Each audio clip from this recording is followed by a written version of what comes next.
Gotta unmute the mic. Hello, everyone, and welcome to the Pannell Machine Shop 200 here for the ARCS Midwest Barbecue A² Cup Series here on the high banks of Atlanta here. And we are in for quite a treat here tonight as you've joined us just in time for qualifying here. 5 minutes to go here in quali as the time feels like it's clicking away as we're watching right now Bren Roberts take his flying laps here.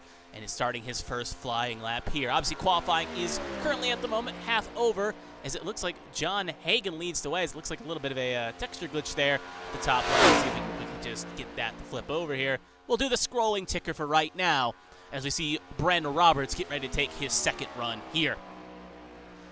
We'll see what he can do on his first run. He got the car up to P33, but we saw him running the high line there. So we'll see what his second lap can bring for him.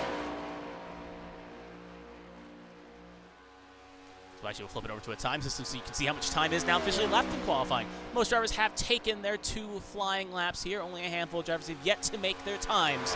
Brad Roberts being one of the last of the few in that list. We'll see if his second lap can be the right one, and he can get himself flying up here. Cross the line, he will put himself. It will be P19 for the 84 driver. And it will not be good enough for pole position, but with Atlanta being a bit of a track where it's flat out, tenths can make up the difference between being in first and last here.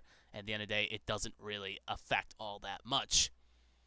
Still trying to figure out why. I think it's a slight texture glitch there. I wonder why it's trying to overlay on Hagen's name there. Obviously, first time I've seen that one happen. We'll see if it fixes itself during the restart here. But right now, John Hagen leads the way with Pannell. It's Hagen, Ryan Pannell, Cody Pannell, Austin Mongol, Jonathan Adams, the top 5 here. So his qualifying is kind of coming quickly here to a finish. Not much time really left here on the clock. There we go, 3:13 to go here. Looks like Ross Baxter's just finished up his 2-lap average here. You can see him right here. We'll see if he does any more attempts at a lap here, if he's just kind of going around to get some extra warm-up here. The only other car on track at the moment is Tristan Catani, who at the same boat just finished a 2-lap average himself, and is just did an extra lap there in the Helldiver scheme, and he will pull. Actually, it looks like he stopped there for a second. Thought he was going to tow, but it looks like he will still continue on powering on his merry way. Oh, looks like Daniel Michel also doing laps as well. You can see him coming out here as well. It's interesting because usually when we get to do qualifying at these tracks, we usually see cars take their flyer and we see kind of spaced out, but everyone was kind of a rush to the door-esque mood here tonight. And everyone kind of did their runs before we went live here. So, kind of just waiting out the clock here for the most part. Obviously, a few drivers electing to take runs. We'll see if anyone pops out. Drivers have yet to take times yet are Stefan Oberstadt, Tommy Withers, Alfred George. I don't think Donald Ray was here for the practice session, but he will not be taking part in tonight's festivities.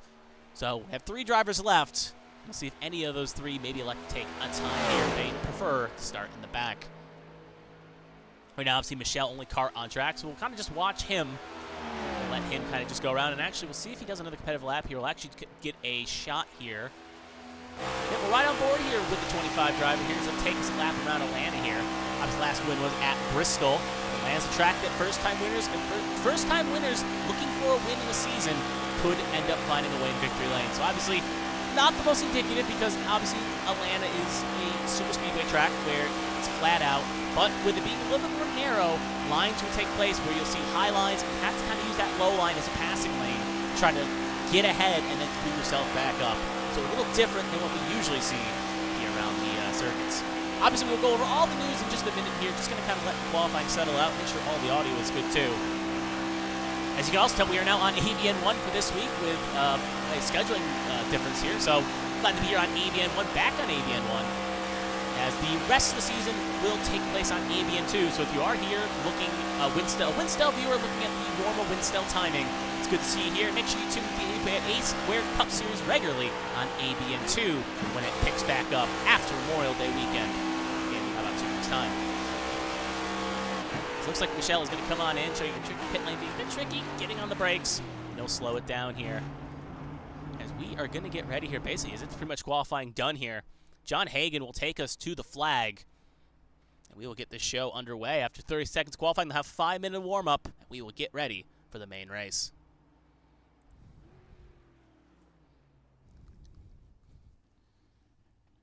So he'll pull into his box, and as we are just kind of waiting at the clock out here, do some nice shots. See if we got any cool angles of Atlanta around here real fast. We'll take the scenic camera here just to kind of show off Atlanta. And as qualifying is about to conclude, and the gun will sound. It will be Hagan, Ryan Pannell, and Cody Pannell, your top 3 slots, taking into the main race.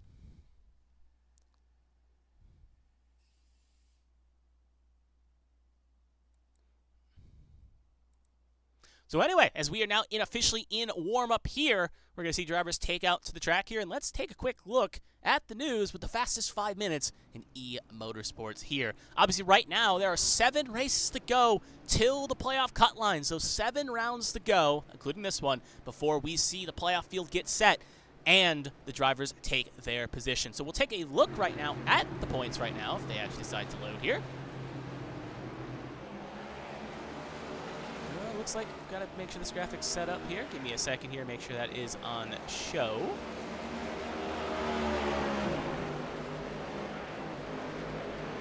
Well, of course, best laid plans of mice and men here. Looks like it was working during the pre-race, but now it's kind of being a bit iffy here. We'll see if we can get this to work fast. Just give me 2 seconds here. If not, we're going to have to do this manually again, like in the past. Your SDK is normally working at. It's not forcing through here. So give me just 2 more seconds here, please, and we will get this quickly fixed here. There we go. Anyway, Proudfoot leads the way, as you can see on the points here. Drivers are indicated in orange. They have gotten a win. They are locked into the playoffs. So John Hagan, Peltier Sharp, Zach Millett is an interesting case because Millett is still on the hunt for playoff eligibility. He's on the moment right now trying to get himself in, but right now it's still a tall class. Jeremy Breo, he is locked in as well, and as we move our way down the championship order here, we'll go for the rest of the drivers here. There's Dale Markowski, Jonathan Adams, Patrick Overstat, all the way down through the field. What's important to note, and then just to finish up here, you can see there's Emma Kruger also has a win.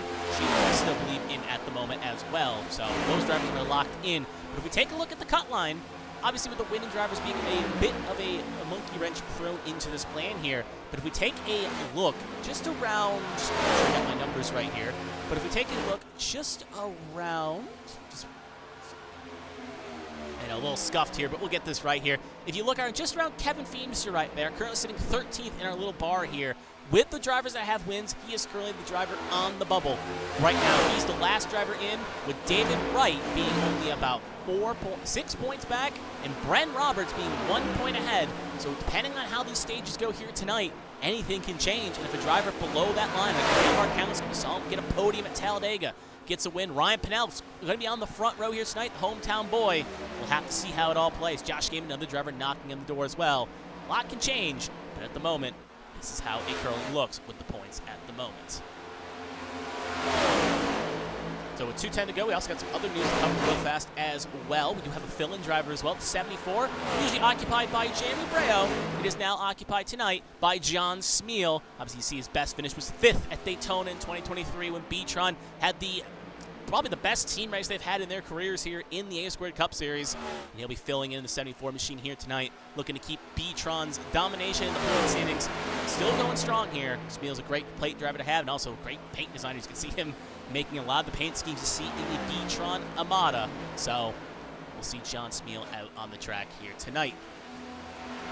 One other thing to report as well, if I can find the right tabs here, will be that Pacey Wygant, usually we've seen him, I saw him in the standings as well. He has decided to withdraw from the league.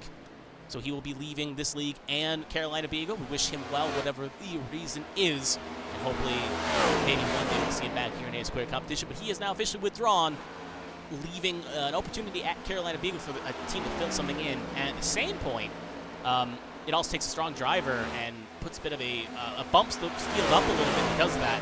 So we'll have to see how it all plays. But right now, that is how it looks, about with a minute and some change here to go in practice. That is the news here. Obviously, right now, as we take a look at the timing and scoring board here, you can see right now Jonathan Adams in the number 8 car. He is the fastest on the track. He's pushing the back of the 29 of Mike LaJoy. And you can see him working quite well here right now at the moment. Obviously, if you look at that top 5, all 5 of those drivers have yet to get a win at the moment. Obviously, Zach Millett has, but does not have playoff eligibility, so have to continue his climb to get into the eligibility list. He wants to have a chance to compete for a title in 7 weeks' time. Ooh, that's another thing you have to keep an eye out for at pit lane entry. Obviously, they will slow down through the back stretch to get into the pit lane. But if you're still not careful, you can make a mistake trying to get that extra time to try to get into the pit lane. And as practice is about to conclude here, we are going to get ready for the main race. 130 laps wait these drivers here on the other side.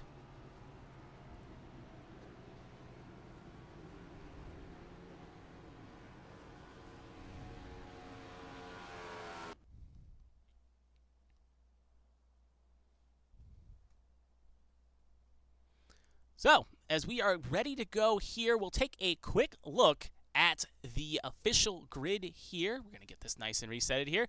And let's pull up the starting grid here for tonight's 2024 Pannell Machine Shops 200 here at Atlanta. Not Brian Rupert. For some reason, I hit the wrong button. That was the race results, so we'll quickly go through the top here.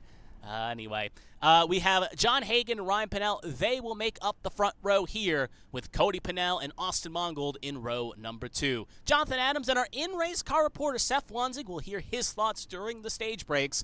We'll hear he'll be firing off P6. John Smeal and Patrick Oberstadt will be the next row in row number 4. Zach Millett and Lily Pelletier-Sharp will round out the first 5 rows. Then you got Mike LaJoy and Josh Gaiman in row number 6. And as we move our way further down the field here, you got Davey Hawk and Daniel Michelle in row 7, Michael Cheeseburger Lawrence and David Wright in row number 8. Good to see Cheeseburger Lawrence back in the car this week. Ryan Gomes and Jack Mulkey make up next row. Mulkey, obviously, a strong plate race driver here on a part-time basis. He'll be filling in. We'll see what he can do, sliding off P18.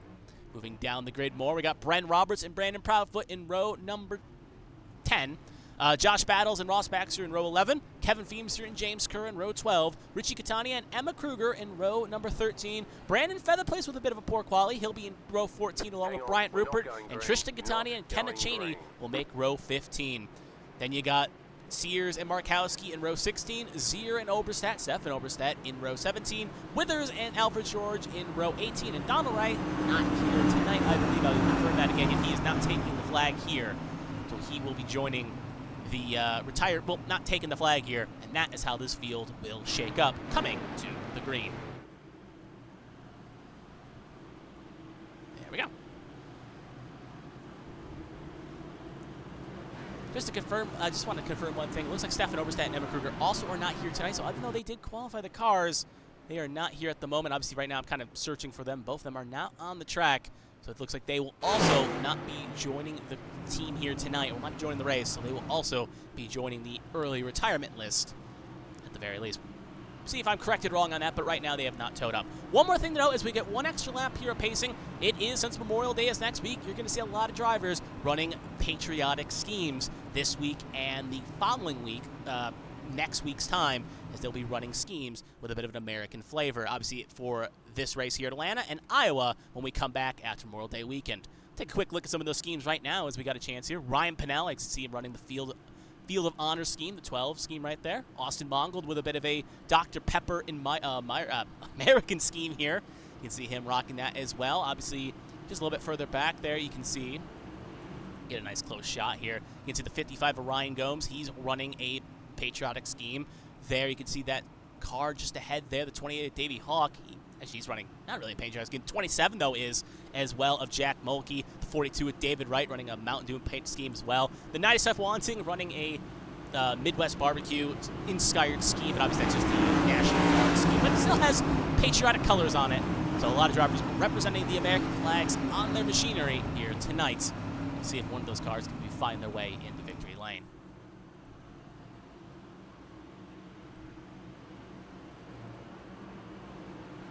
So we'll do a quick refresh here, trading pages as well, as I see some in control wanting that. Thank you for looking at the comments here. We'll see if the scheme loads up for who that driver is. So we'll just take a quick second here. Got to get rid of the magic curtain there. So we're going to get ready to go green this time by. John Hagan will be leading the way here to the green flag.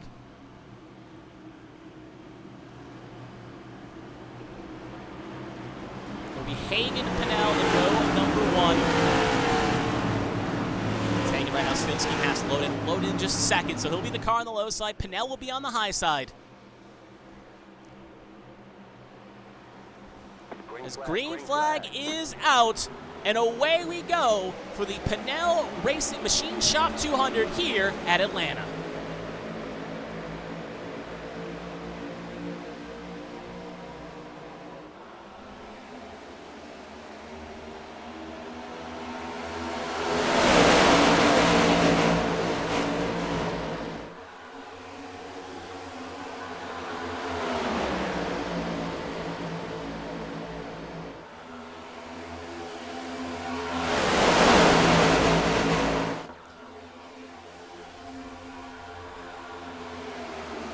So as lap number 1 has been officially completed here, is John Hagan, the pole sitter, taking the first lap with Cody Pannell in row 2, John Smeal sliding on the top of Zach Mill on the line. Ryan Pannell fell out a little bit back there. You can see him right there.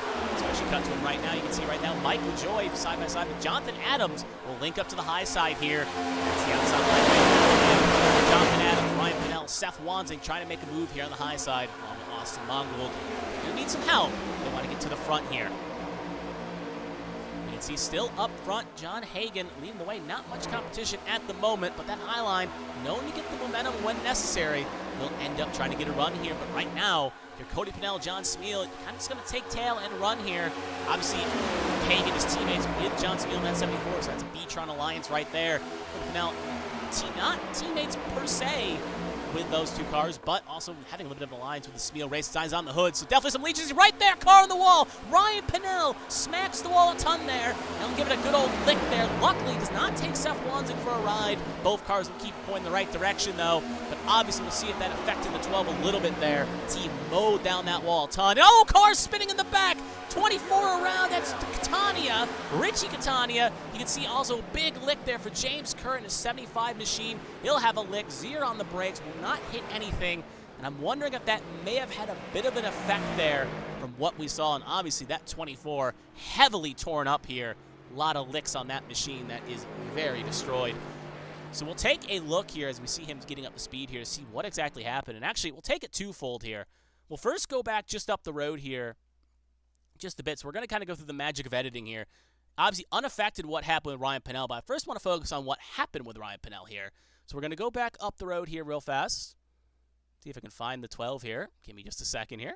There he is. So we're going to watch Ryan Pannell here. So I just want to see what exactly happened to him first, and then we'll cut back to the incident. So you can see right there it goes high and try to make a move. Just wall just happened to be there, and he ends up mowing it down quite nicely. Then we'll cut to Richie Catania here. Obviously right here in the back, bit of a check up there, and oh, car came down. That was on machine Catania. Does that play affected? It does not. The 27. It's a little bump there by the 75, and it shoots him into the 24 and hooks the 24 hard into the outside wall. So we'll take another look at that. This time, obviously, we saw what happened. It was on the high side, so we'll focus on the 75 of James Kerr, the 27 of Jack Mulkey here, and we'll let it play out from a little bit of a higher angle here. So we'll play it out here. We'll actually play it at 4th speed here just to kind of watch it. You can see the 27 go up the road here, clips the wall, gets some loose right into the 75's pathway, and that sends him down the road right into the 24's quarter panel. Luckily, the 34, good job to avoid the incident there. And then you can see right there, 24 hits the wall a ton, ping-pongs around the circuit. 27 hits the inside wall just a bit. James Kerr, obviously, you can see that front end torn up, but luckily everyone else on the brakes. Good avoidance there by the one of Bryant Rupert. Tom Sears will luckily get through as well here. A little scraped on the outside wall, but could have been a lot worse for him in that incident. We'll take one more look as well real fast from the 34's perspective. We'll ride on board with the 34 right now. That's the wrong angle. There we go. We'll ride on board with the 34 and watch his perspective of how this wreck happened. 27 hits the wall. Luckily, perfect avoidance by the 34 there, just not end up taking a piece. He'll escape relatively scot-free from the incident. So back to live action. 6 laps in the books right now. Handful of cars electing to come in, but John Hagan is still our race leader.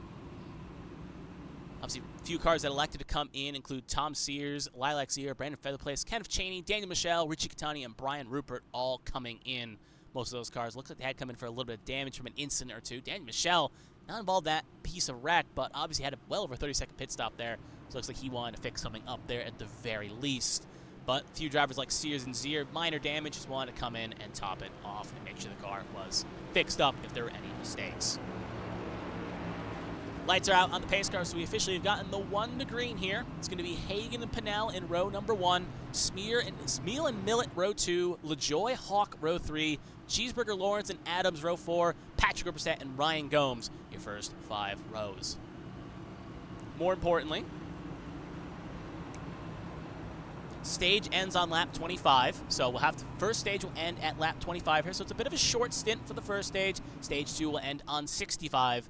So we'll have to keep an eye on those numbers. And with this caution laps, makes that tick a little bit easier. Obviously, a pit stop does not loom for this field in the first stage, but the second stage could see some green flag pit stops, depending on how the cookie crumbles. We'll see if the outside line can fire off a little bit better here than they did on the first restart. It's going to be on Hagen's control in the restart zone as we get ready for the restart to occur.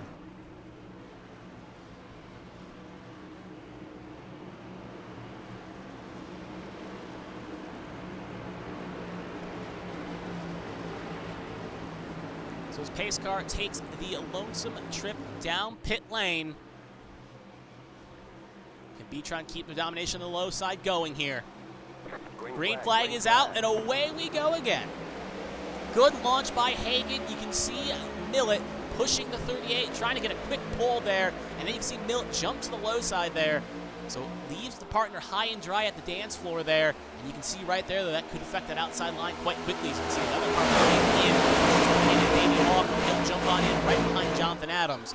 So that inside line got the momentum, and look at that long conga line from Cody Pannell all the way back to the next car on that outside line. Now the momentum's coming with the 4 he's getting some help by the 12 of Ryan Pannell and the 4 of Austin Mongold right there. Look at the joy, almost got in the corner panel, got shoved out just a bit there. And you can see right there, 38 taking no prisoners. He's going to jump low here, sees an opportunity to go from the high to the low side. He will take it and get back in 4th position here. He'll also be joined by the 41 of Patrick Oberstadt, who thought about jumping low there, but instead going to go back to the high side. He wants to soldier in his own lane here. He'll be still in tow.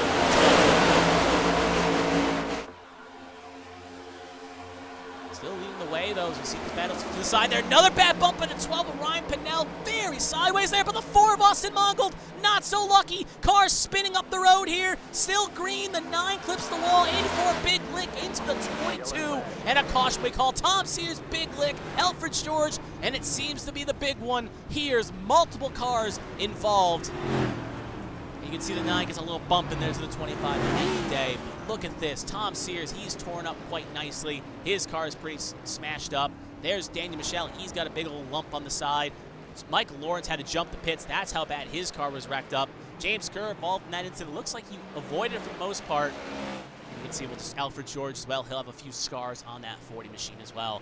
But obviously, we're going to have to take a quick look to see what exactly happened there. And obviously, it happened in the tri-oval. So we'll see if I can get that perspective here. Just 2 seconds, please. So we'll go back to the point of the incident here. Obviously, this is a little bit earlier than what happened. So we're going to rewind up just a bit here. Right about to here. And now we're going to focus on the 4 of Austin Mongold here. Obviously, he's in this pack here. You can see him riding off here. We'll see if we can get a good angle. This will give us a good angle here. And we're going to play in 4th speed. So you can see here, the bump happens here. Actually, we'll play it full for a second. You can see right here, playing at a 4th speed, he gets an outline here. And actually, we'll pause it here. And we'll go to the eye in the sky camera. And you can already see what happened here as we'll wind it just a second here. Right there. You can see right here, Pannell jumps out high and gets hooked on the inside. And then it gets the 12 loose.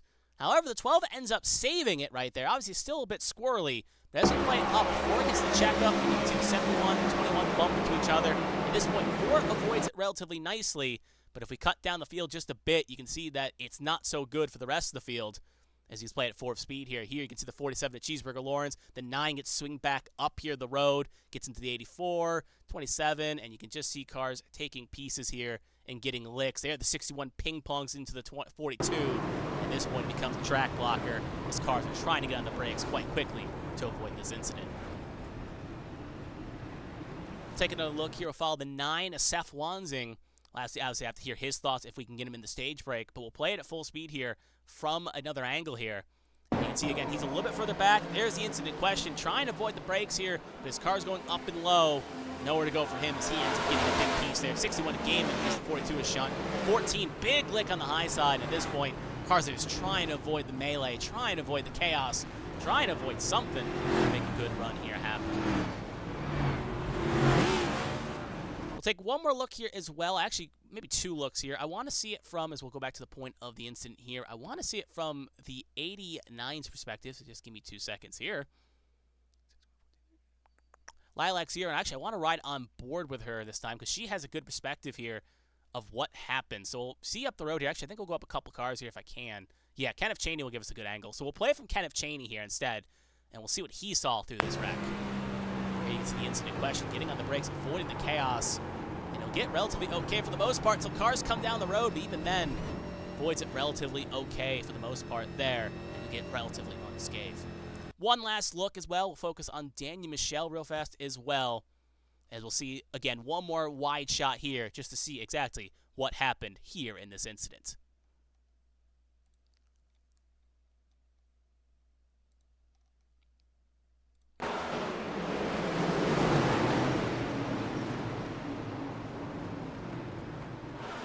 That's sometimes how the cookie crumbles, though, and a lot of cars with some heavy damage here early on. So back to live action. Looks like we got the one to go already. Obviously, most of those cars do have fast repairs. This series does reward a fast repair at every event. So most of those cars can't get fixed back up, but obviously a lot of drivers playing now had the house money. That is now officially gone, and they're going to have to deal with the ramifications. If they get another wreck, it could be a terminal wreck. But it's going to be Hagen, Spiel, row 1, Millet, Pannell, row 2, Oberstadt, LaJoy, row 3, Ryan Pannell, Jonathan Adams, row 4, Davey Hawk, Josh Battles, your first 5 rows here tonight.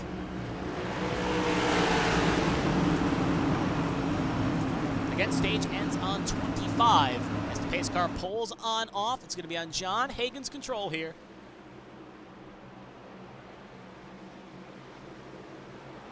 Green flag is out, and away we go.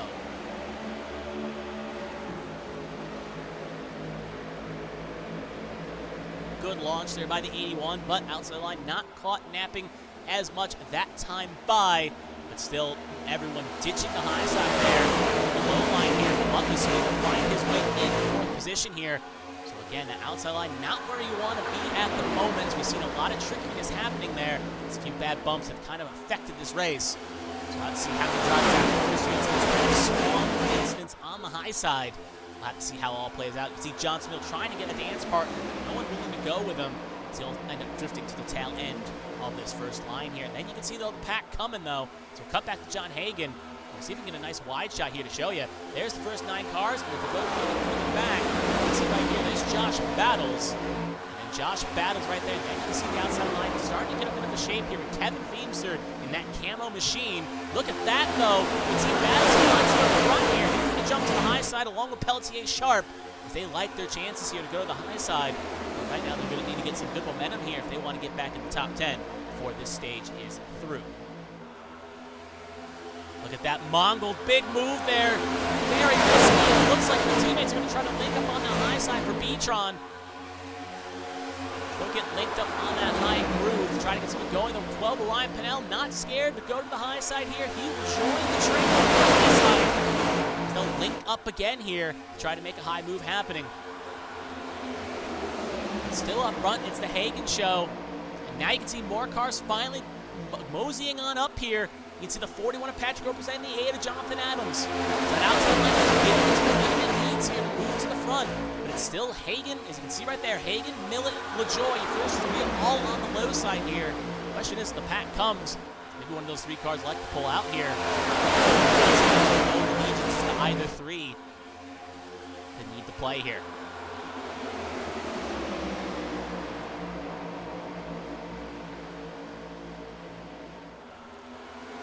Still hanging on the high side here.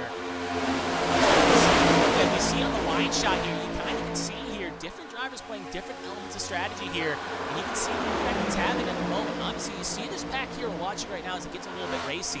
But if you cut, let's see the car shot here, you can see some drivers right about Lilat's Zero case here. Second groove here of Zier, Kerr, Proudfoot, Wanzing, Michelle. Some of those drivers have been involved in the first couple incidences. And they know it may be for the best, just kind of lay back here, knowing that you don't want to get another major wreck and end up taking your chances out, especially if you need a good finish to protect yourself in the playoffs or even get some good stage points. it's maybe better to say, screw the stage points, get the better finish at the end of the day. It's just a driver maybe playing a bit of possum, but other drivers willing to charge to the front. And look at that up front here. 41. Stefan Oberstadt was very high off the racing surface, and then you can see the 42 of David Wright as well. See, he's getting passed quite quickly here as he's beginning to drop here. As he's getting fanned out. I think he wanted to go to the back here possibly, as he'll end up going to the tail end of the laps, the tail end line here. Back to the front we have it. It's Hagen, Millet, LaJoy, your first three here. Let's actually ride on board to run these cars here. So taking an onboard shot here with Patrick Oberstadt, as you see it on the high side here, just trying to get a tow here, make something happen. Obviously, A-squared rookie here, came in last season, similar to his brother. Both very strong at the plate races here, so definitely making this work. Need to make it work.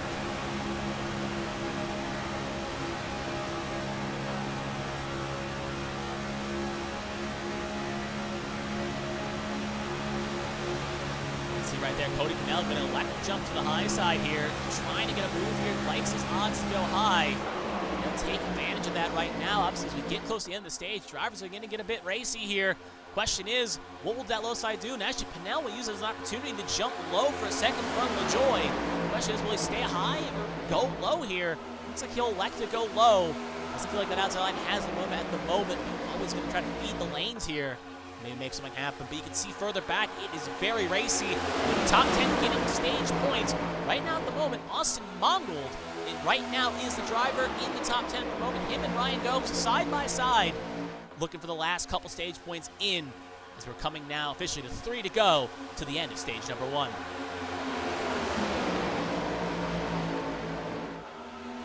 Still Hagen, Millet, Pannell. Will Millet pull out a line? Will Millet stay patient here? Obviously, he just needs stage points to get himself qualified. Troll told him that if you get stage points, if you consistently score stage points, it'll help your odds to make the playoffs. So he needs to do that at the moment. Stage points are more important than stage wins. So he'll stay low here. You can see the 38 going to pull to the high side, but he looks like he's going to get sucker hold here, as they're going to be 3 wide going for position number 3 here. Pannell luckily going to duck back low here. Oberstadt left a little bit of space. Going to maybe hurt the outside line's momentum here. His pit lane has officially been closed. If caution were to come out now, it would be to the end of the stage. We'll see if they can keep the lead for 2 more laps here. And outside line looks pretty much cooked here at the moment. They're going to need at least 1 or 2 more cars to pull out if they want something to happen. But white flag in the air for stage number 1. As Hagen, Millet, LaJoy, Pannell, Hawk top 5. First car on that high line right now at the moment is still the 41 of Patrick Oberstadt. Looks like we have a little bit of chaos in the back here. Car around to 24 of Catania. That will end the stage here a bit prematurely. Withers, Canal on the slow side, but it looks like Sharp, I think, may have had a piece as well. Car looks relatively okay though, but I think the car actually had the impact. Was the 74 of John Smeal. You can see that front clip a bit torn up here. So we'll have to see how it happened here, as that will end the stage. It's going to be Hagen, Millet, LaJoy, Pannell, Hawk, Oberstadt, Adams, Gomes, Ryan Pannell, Ross Baxter, your top 10. So we'll take a quick look here to see what exactly happened here. Focused on right now on Richie Catania here, as we'll play it at 4. We'll play it at full speed here, and then we'll pause here, and now we'll play it at 4th speed. And right there, we'll actually rewind it just a bit, and we'll play it. I think you're going to see what happened here. And we're going to actually rewind it, and we'll go to a nice chopper camera here, and we'll play it at 4th speed. You can see right there, 24, 84 tries to make a move and gets right into the corner panel to 24. Shoots him up the road right into John Smeal. Saf Wanzing gets another piece of that too, but it looks like he got relatively okayly through it. The 4 Mongold gets a piece too, and his cars scare on through here. You can see the effect that had. As a big accident. 75, good avoidance there to avoid that too, as he almost ended up being a shish kebab there on the incident.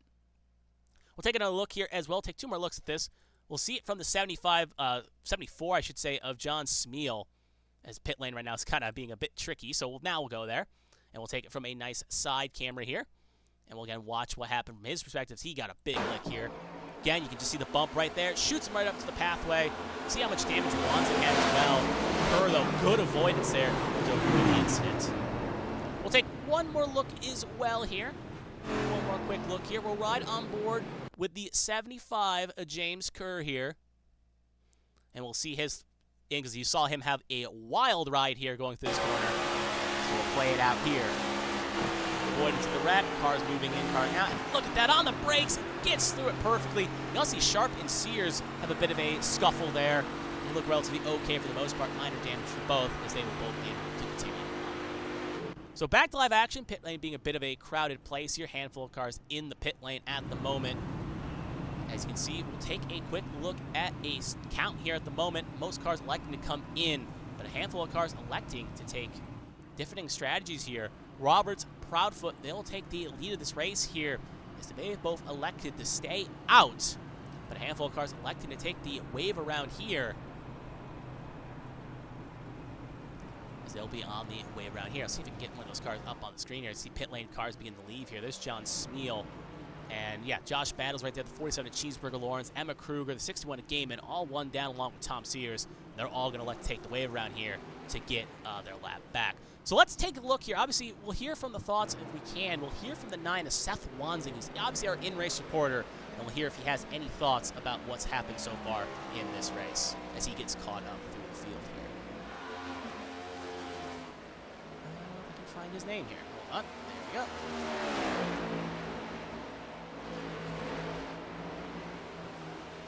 go. Seth, this is Kevin the ABM booth. Still a good time to talk to you?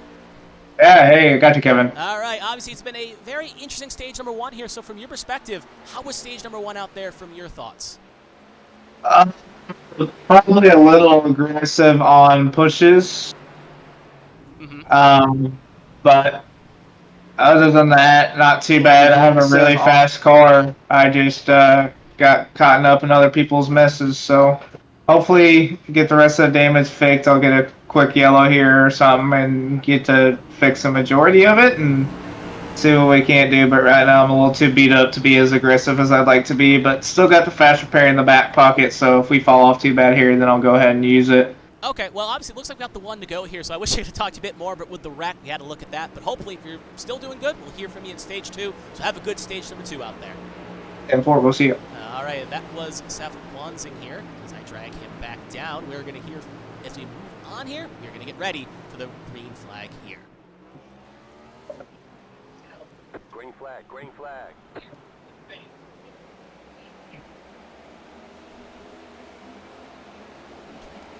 So, hold, give me 2 seconds here as I'm moving him back down here. No, this one, sorry.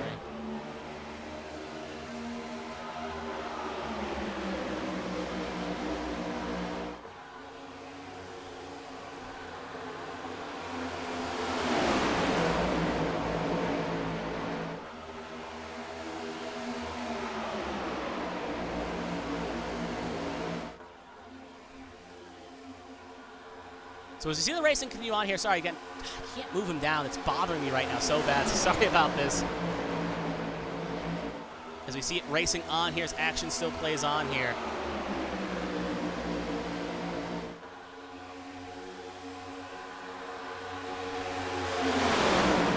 As we move on here, as racing continues on here, as we see action playing on here, Hagen, Roberts side by side here. As we see it moving on, as they see the battle raging on here towards the front, as action still continues to play on here.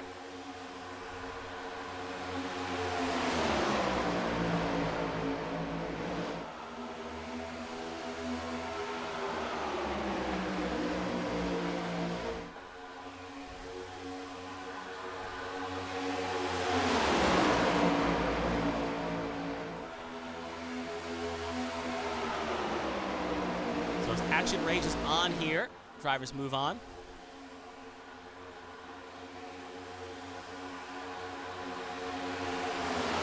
It's still Hagen and raging on here. Hagen and Patrick Oberstadt fighting on here.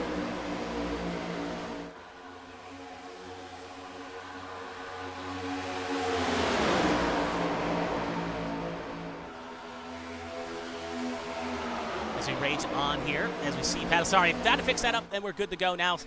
Hagen, Patrick Oberstadt, Brendan Roberts moving on here, and you can see right there, Millet moving to the low side here with Proudfoot hanging on the low side there. So obviously, some different strategies play on.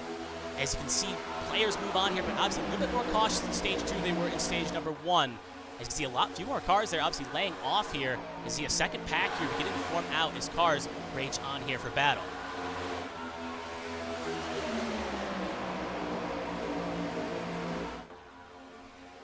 it's still Hagen, Oberstadt, Proudfoot, Millet. You can see that lane playing on here. And as we pull up the track map here, just to kind of show you how drivers are moving on here, you can see a big bit of space here as it looks like a minor accident has occurred here. It's caused a bit of a separation here as no caution was thrown as it rages on.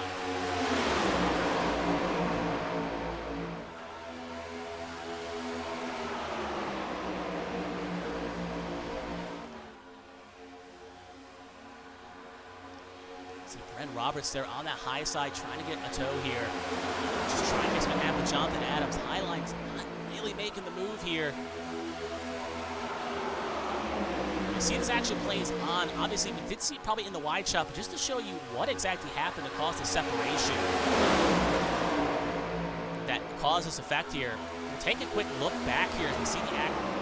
Cut to Josh Gaiman here. So we're looking at a replay here. This is what's caused the separation here. I did miss it while I was looking at something here. And this is a little bit further back here. This is Josh Gaiman here. We're going to follow him real fast. As you see, he gets in a bit of a contact here with David Wright. And it causes him to get launched out hard to the outside wall. And that is actually going to tow him. But caution was not called. So that is why he is currently off the racetrack at the moment. So just showing you what happened to Josh Gaiman. Back to live action. Hagen, Patrick Oberstadt, and Proudfoot, your top three. And very less chaotic. Obviously, stage ends at 65 here, so still a ways to go here.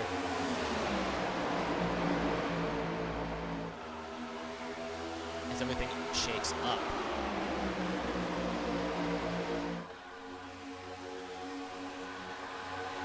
Obviously, we know drivers are kind of iffing with stages and trying to make sure they get their cars good. We saw how chaotic stage number 1 was. So there is that element of wanting to make sure you keep your car clean and make sure you want to keep your car respectful here. And you don't want to end up causing an incident here, especially this early on. Another stage to go here. You don't want to end up wrecking out there and making a problem worse here.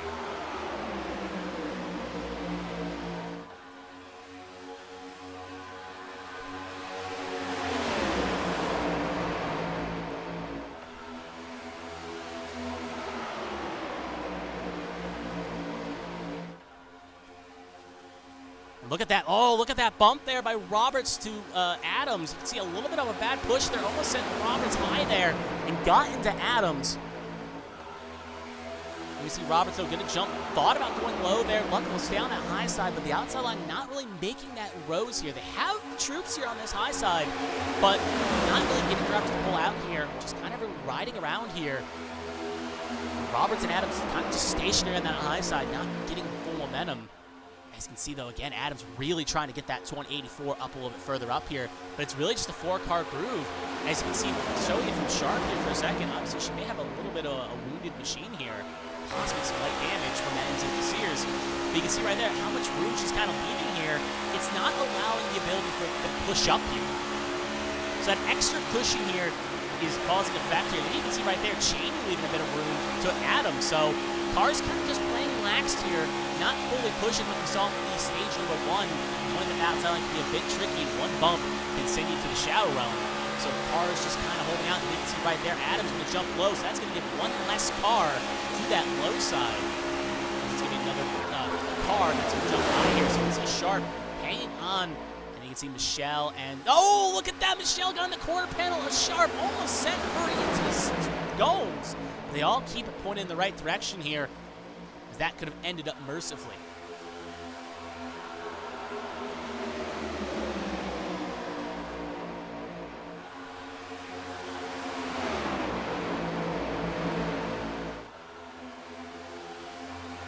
So you can see up front, it's still Hagen, Oberstadt, Proudfoot, Millet, and LaJoy, your top 5. And you can see again that low line. Oh, look at that back in the back again. Sharp got into Michelle again. Michelle going to be low to the low side.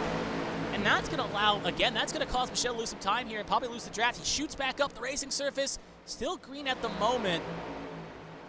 But you can see that 25 is very wounded up here. As he'll tow back here. And obviously he'll kind of get caught by the pack here. Here's the second group. Ryan Rupert on cue along with Markowski and the others. They'll go around here. So I kind of still have this low in the action. I'm kind of rewinding this for a second here. So we're going to go back here on replay. Play what happened to Michelle here. Obviously, you can see the effect here.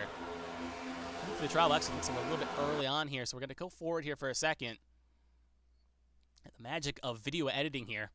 You can see right here again is she gets around. We'll play it now at 4 speed. We'll play it 4 speed again. You can see gets Sharp a little bit loose. Sharp gets back into Michelle, and that sends Michelle low. And that little bump by the 27 keeps it straight. You can see trying to merge back up, but luckily doesn't hit anything until he re-enters the track there. Gets a little loose, and that's going to put the 25 way behind the 8 ball here. So back to live action with the second pack right now. Looks like Daniel Michelle was not even able to link onto this one. He has lost draft completely here. He is going to be in a danger of going a lap down here relatively soon, as we're going to have 20 to go on the stage next time by. He's about a half straightaway away. Washington's come out beforehand. This could definitely be a bad situation all around.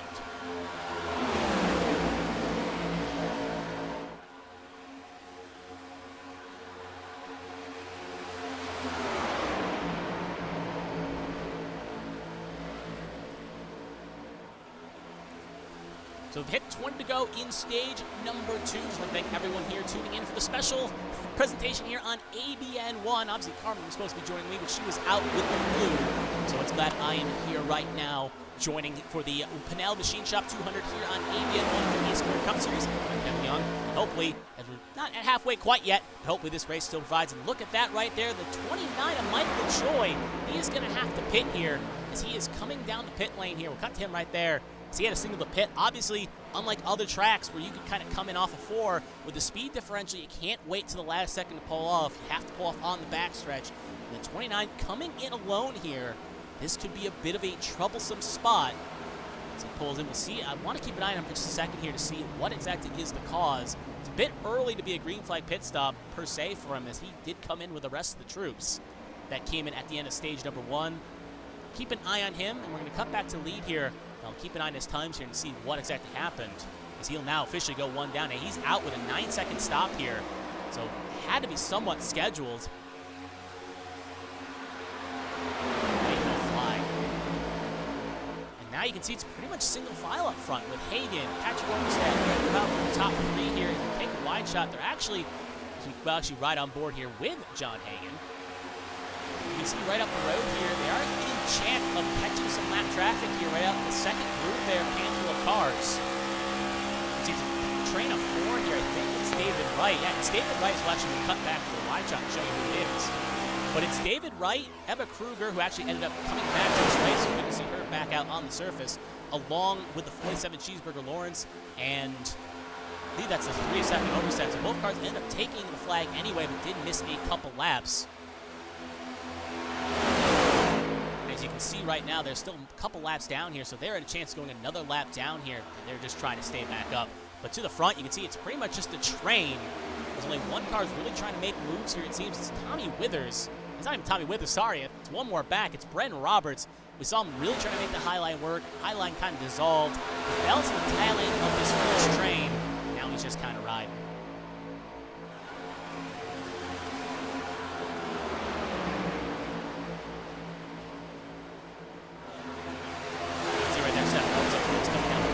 Well, so he will be obviously a couple down here. He'll end up towing into the pit lane here. And he will end up coming in as well, along with obviously Tanya still on the long damage clock here. So single stop for Stefan Oberstadt. As after coming into this race kind of late, falling down, just trying to get some points. Yeah, currently 10 down, I believe, along with Emma Kruger, just trying to get someone going here. And obviously, it's just kind of all for naught at the moment, but just trying to hope other cars wreck out and maybe get some extra spots here. You see there's Emma Kruger as well. She is coming in as well, so looks like the window may have opened for some drivers here, but the top half still good to go at the moment. Now, looking in the chat right now, someone's asking if these are the Cup cars. They are the next-gen machinery, so these are the official next-gen machines on NASCAR right now, so that is what they're running here at Atlanta, as the A-Squared is a next-gen Cup Series run series, so that is what they're running at the moment. Obviously, I know the people tuning in at the moment are expecting Winstel Lucian at ABN1, and that is the Gen ARC, the ARC throwback machines, the Gen 4 ones. That is what they're running here. But that's what they run at Winstel, but here they're running the next gen machine. But anyway, it's still Hagen, Oberstadt, Proudfoot, Milt. They're going to catch 2 more cars here. Obviously, the line shot, 47 with Cheeseburger Lawrence, and the 42 with David Wright. Wright will end up going 1. Lawrence will now be 3 down. David Wright will now officially go 1 down. So him along with Michael Joy currently at the moment fighting for the 1. We'll see how that plays. Obviously, it is crucial to stay one down here because you can get back on the lead lap. You may have a chance to be competitive in this race.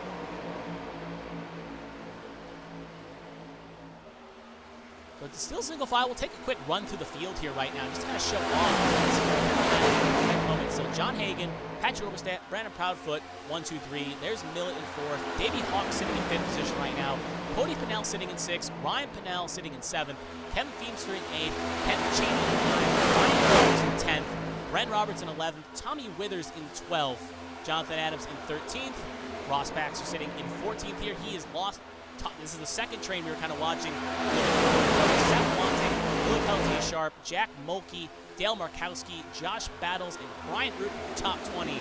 And the second pack is a little bit of ways away, about 11 seconds back from the first pack here. So they're obviously kind of out of contention for stage points. And obviously they're running between each other. Obviously it's an extra position. The stage were to end. They can maybe get a few extra spots, maybe to help in the pit lane, but not really as impressive to really impress here as it is, as they are so far back. It's kind of just better to keep defenders clean here. But they're still going to push here, obviously trying to get the extra spots they can to make something happen. Now you can see that outside lane. We'll cut back to the lead pack here. You can see Cheney and Roberts still trying to make something happen here. Roberts on that high side. Ryan Pannell, but obviously still no resistance, I guess you'd say, to a degree, as not a lot of cars wanting to really change the status quo here. Kind of bucking the status quo caused the separation here from the first pack groove to the second groove here. And now everyone just kind of riding out here.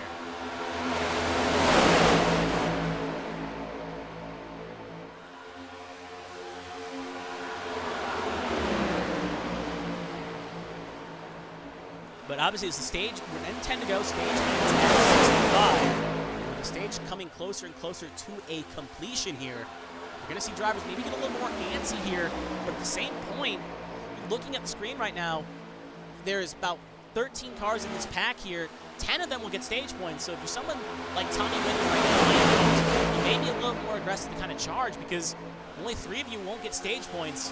And sometimes, again, the stage point could come in crucial later on in the season with only 7 rounds to go in the championship. So getting as many stage points can help out a lot of these bubble drivers. Now Roberts finally getting some of the cavalry to help him here with Cheney and Adams. Now you can see the first kind of move from Proudfoot.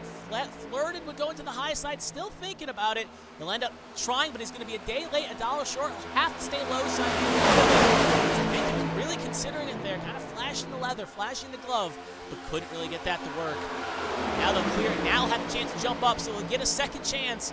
Usually you don't get those in racing, but he will get it now. And take the high side along with Brent Roberts here. And can they break up the status quo up front of the 41 of Carolina Beagle's own Patrick Oberstadt and John Hagan? Only time will tell.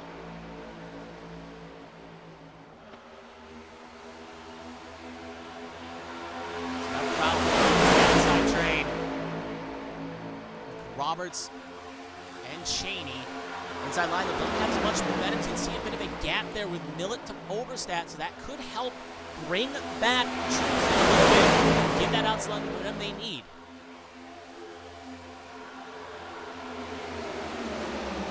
Roberts gonna give a bump to the 22, a big old shove there.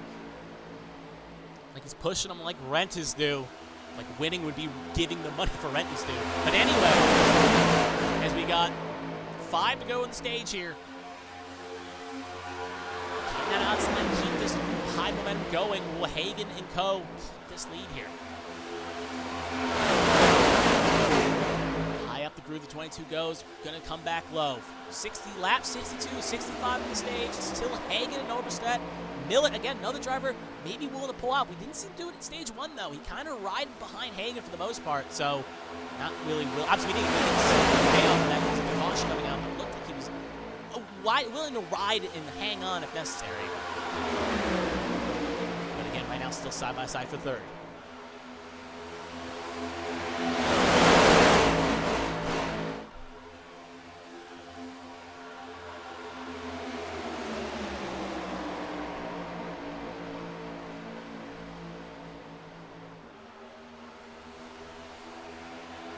To go in the stage. Roberts going low here. here. Oh, he is going to go low. He abandons the high strategy and abandons Proudfoot. He'll jump low. 3 wide in the middle there. Proudfoot going to get cycled back here as Kenneth Cheney going to slump in the middle. Himself ahead of Proudfoot. So Proudfoot kind of stuck his nose out there. Patrick Oberstadt's going to lose touch here. He's going to get into Roberts. They bang and they bang for second here as we've hit 2 to go in the stage. If a caution were to come out, it would end the stage.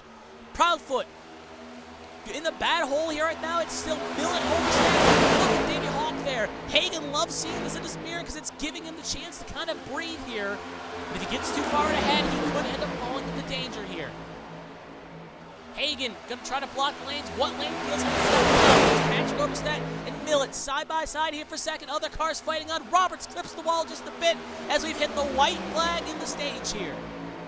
Hagen, Millet, 1-2. Oberstadt gonna jump low here. Gonna fall down the third. Can Kenneth Cheney get a charge here on the high side?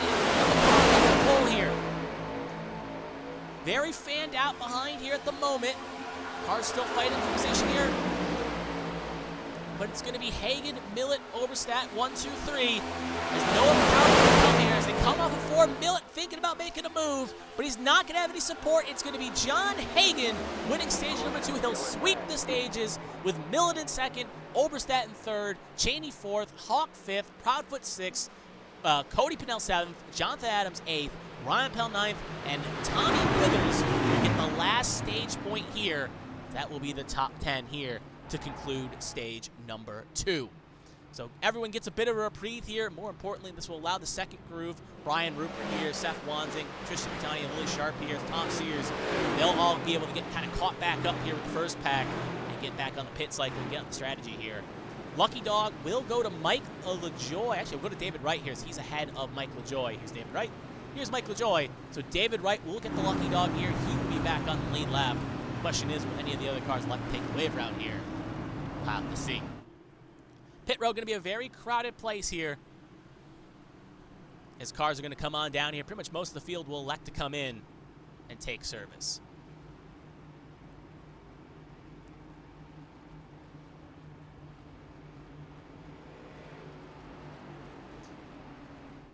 We'll take from the wide pit lane shot here just to show you. See a handful of cars electing to stay out here. No cars on the lead electing to do it. David Wright obviously gets the wave around. Tom Sears is going to come out and take the lucky wave around here along with Michael Joy. So they will be on the wave around crew here. But as the race off pit lane, will anyone pull some alt strategies here? Only time will tell. As race off, Hagen's crew will win him the race off with Millet in second, Hawk in third. It looks like Cody Pannell fourth, Cheney fifth, Proudfoot sixth, Ryan Pannell seventh, Jonathan Adams eighth, Patrick Oberstadt ninth, and Tommy Withers your top 10 here. And see the rest of the cars begin to fire off here. Some cars going to elect to fix up some more of their damage. You see that. But John Hagen has been leading from lights to flag. He's led pretty much almost every lap this race. Obviously, I think he's led almost every lap. Obviously, we saw on the restart, Proudfoot and Robert stayed out last stage, and they led a lap. So there is that slight difference. But for the most part, Hagen has been dominating the field here, and he has been putting down a masterclass so far. But as the stages kind of continue on here, chaos will rage on, and drivers will pull in different elements here.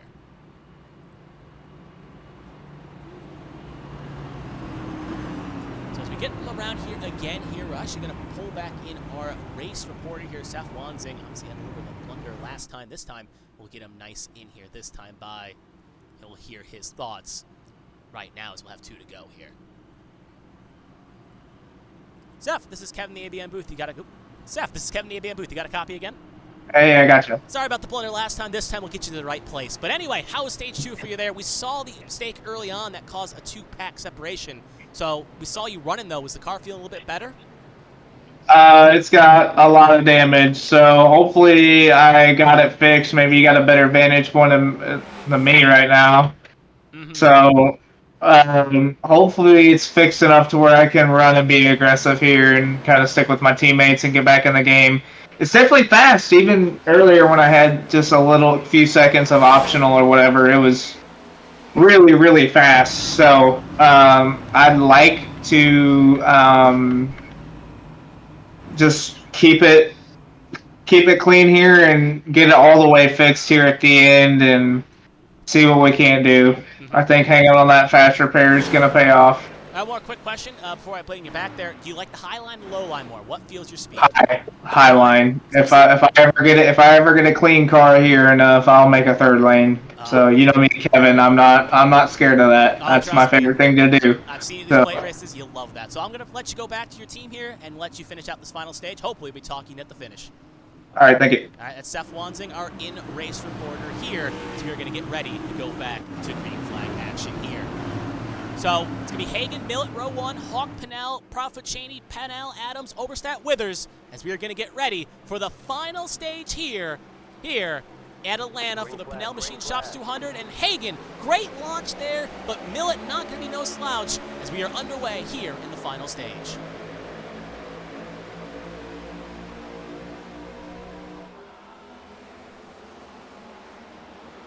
See right there as well. Obviously, top two here. Cars on the apron. Up here. You can see two cars like this to get low here. Get out of the way. You can see Ryan Gomes is part of that collection. That's why you cut back yourself. Two cars on the apron. They elect to pull. It looks like Michael Lawrence had a bit of an incident here. We're going to cut back. He is stopped stationary here. You can see by the puff of tires here. Looks like it's a single car incident though, as he looks like he's up speed here, but that car looks a little bit wounded. So we're going to kind of cut back here to the action for a minute as we're getting a bit racy up front as we're seeing a move for the leads. We'll have to hold on, seeing what happened to him in a second here as we see Millet trying to make something happen. Walk for someone else would like to help him. Well, he'll be kind of hanged out to dry here like some dirty clothes. At the moment, it looks like Hagan and Pannell not going to help. No one going to come up. Look at that charge, though. You can see Hagan right at where that is. It's not. It's Patrick Oberstadt trying to maybe come and get the cavalry. Cannot do it. Millet will pull back in line. So Milt will slot back in third here. Single file. But then you can see it, as you can see, Oberstadt hanging on the high side there. You can see a bit of a second group. Again, we saw that happen in stage 1. There's a bit of concern about the component.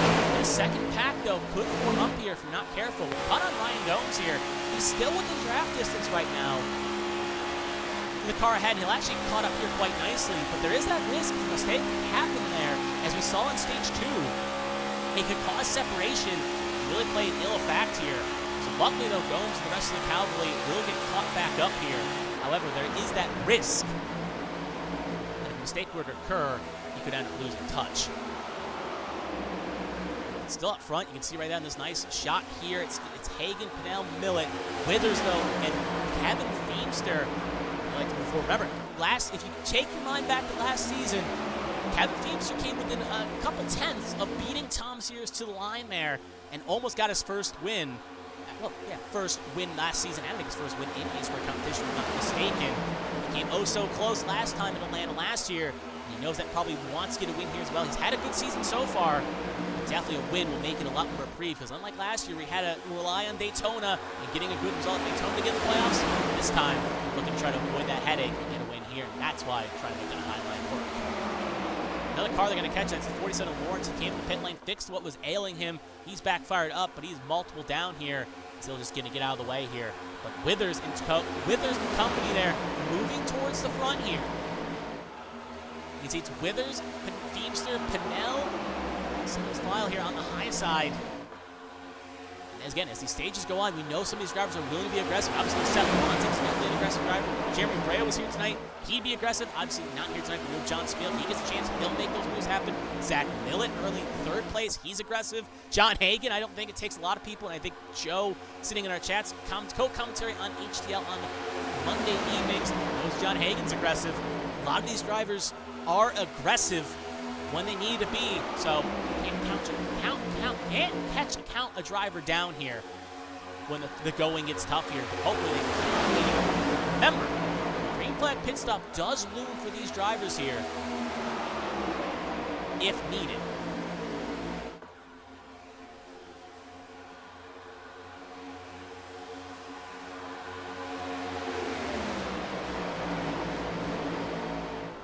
Still Hagan, Pannell, Millet. You can see that inside line, though. It's watching cut on board one of those cars. We'll show you from Patrick Oberstadt's perspective here. Now we'll have Kevin Feemster. As you can see right there, seeing what he sees on this high side here. Saw on stage 2 with Roberts and Cheney. Now you can see, though, with a little bit more help behind. He's trying to make something happen here, but it's easier said than done. Unlike in other plate race tracks, since this track's a lot more narrower, it can be hard to really get going when you get going.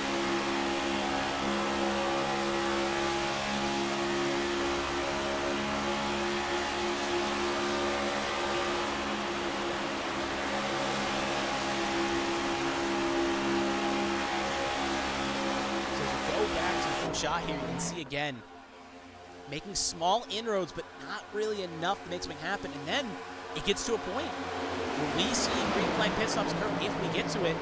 Some drivers pull some alt strategies here, try to make something happen, maybe roll the dice. Obviously, you need fuel, but maybe underfuel it, take no tires. Try to get a few extra maybe seconds here and figure something out. And at the same point, like you usually see at plate racing, there can be points where drivers pull out or pull into a spot where they can kind of catch up and then break away. So I guess my point is that in green flag pit stops, the whole pack usually doesn't stay together, and you see a separation occur. The question is, where will that separation occur? And obviously, the further you are to the front, the more likely you're going to be in that breakaway.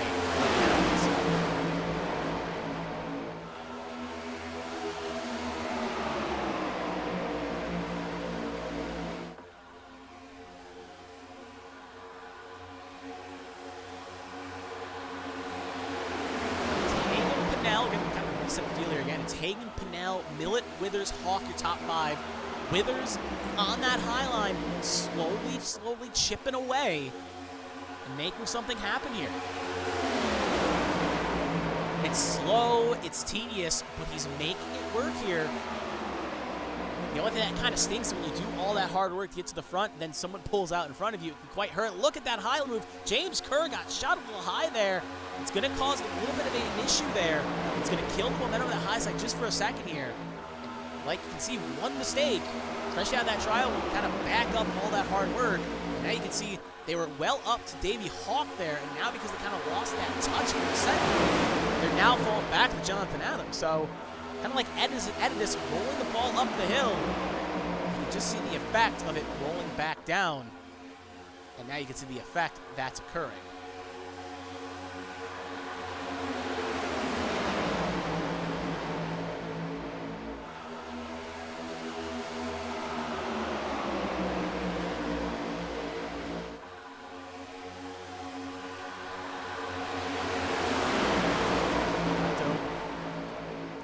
So in this pack right now, just to kind of do a head count here, you have, make sure I got this right here, so check the wide shot here. I believe, if I got this correct, you should have 28 cars in this pack here, if I'm not mistaken.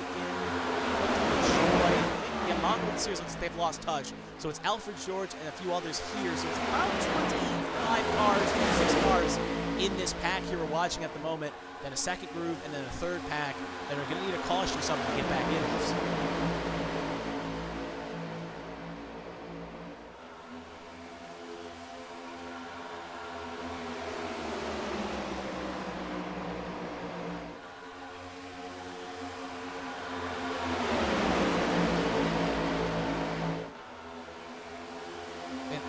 As green flag pit stops, I kind of talked about it earlier, kind of finished my point there. I know, a little bit of a weird sequitur, but I just wanted to kind of bring this up. As green flag pit stops kind of here, we know you got to get to the low side to make that happen. And even in real life, you saw McDowell and Byron in real life have a bit of a contact when they were trying to get to the low side of the pit lane.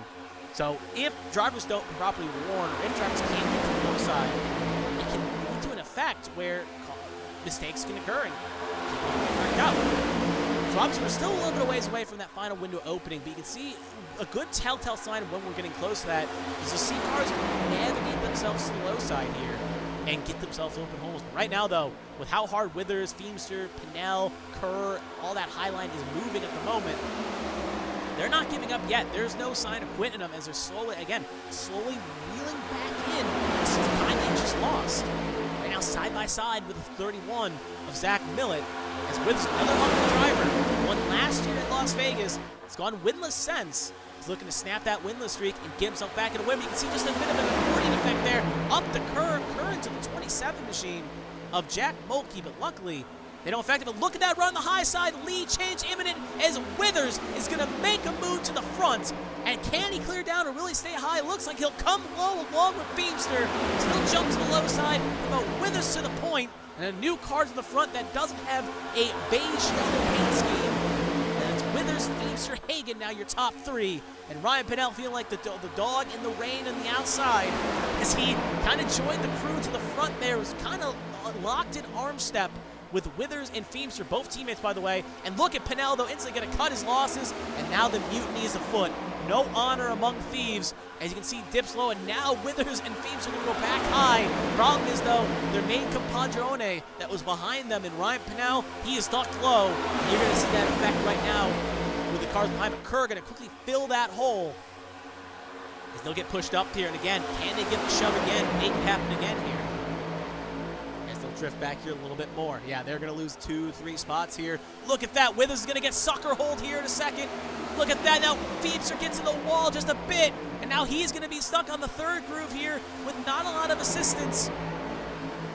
As you can see, Markowski going to sneak on by. This is the worst part here at these cracks here. He's going to hit the wall, get into Sharp, right in the place, and they're going to hit the wall. Ryan Gomes involved, handful of other cars involved, and that's kind of the nature of the beast.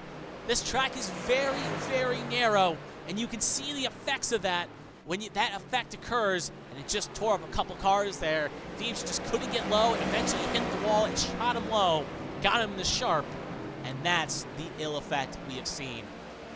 So most cars looking okay, but a few of them pretty much get some torn up here. Sears looks all right, but Sharp, obviously, that's not Sharp. There's Sharp, looking relatively okay. Brandon Featherplace, you can see very torn up, along with Ryan Gomes, both missing their front clips. So we'll take a look here, take the replay back here, and focus on Kevin Feemster. And we're actually going to take this a little bit further back than the point of contact here. We're actually going to go back to right when through the tri-oval. And we'll play it right about here. And we're going to play it at full speed here, but we're going to go for a nice eye-in-the-sky camera here, and we're going to play it out here. So we're going to play it at full speed. You can see Feemster's in the Withers a little loose. He goes in the middle hole here. And at this point, Feemster kind of doesn't run through the corner, hits the wall. And at this point, he's trying to find a way back down. And now we're going to slow it up right here. This point, he could have tried to jump down Markowski, couldn't get it done. And we'll play it at fourth speed here. Actually, play it at full speed. You can see where that was in the sucker hole, trying to find a way down. And then eventually hits the wall there just a bit, and we're going to pause right there, rewind just a tad, now we'll pause right there, and play it at fourth speed. He clips the wall, it shoots him out because of it, and right there, Sharp just happens to be, and it shoots right into Lily Peltier's Sharp, gets in the Proudfoot, and at that point, it sends Feemster up the road, another place up the road, and at that point, it becomes a car park back here, with cars getting very torn up as cars just try to escape the incident. So we'll take another look here as well. We'll actually focus on the 34 of Brandon Featherplace here. As we actually is the point of caution. There we go. So we'll actually rewind back just a bit here, play it at TV2 here, and we'll play it at full speed again. You can see again, just minding their own business, gets low, Featherplace gets the hook, and bam!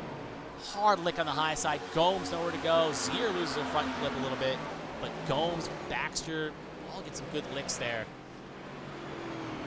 As major damage occurs for most of those cars. We'll take one more look at this as well here. If I can find the angle I'm looking for here. And we'll focus on the 18 of Lily Peltier Sharp here. Obviously, she's going to have a good view here. We're going to wind just a bit. We're going to play it at speed here. You see, again, Feemster on the high side, just trying to go down. Clips the wall because it's so narrow. Right in Sharp. And at this point, Sharp luckily gets minor damage to the incident compared to a lot of the cars around her.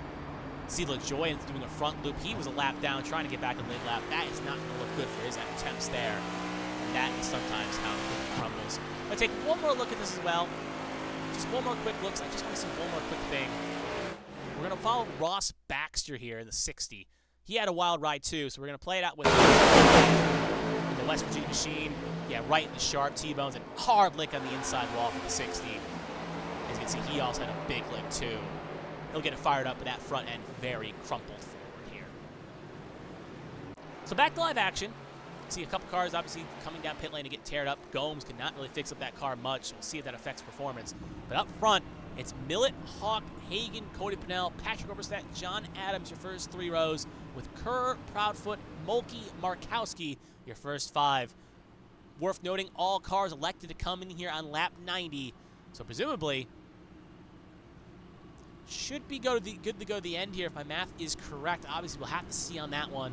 Obviously, they will come to me in stage 1. Stage 1 was 25 laps. Stage 2 was a little longer.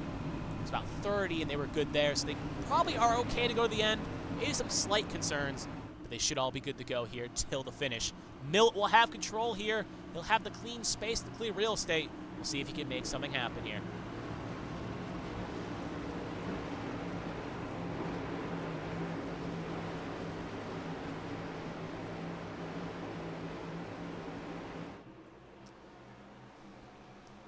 Green flag. Green flag is out, and away we go.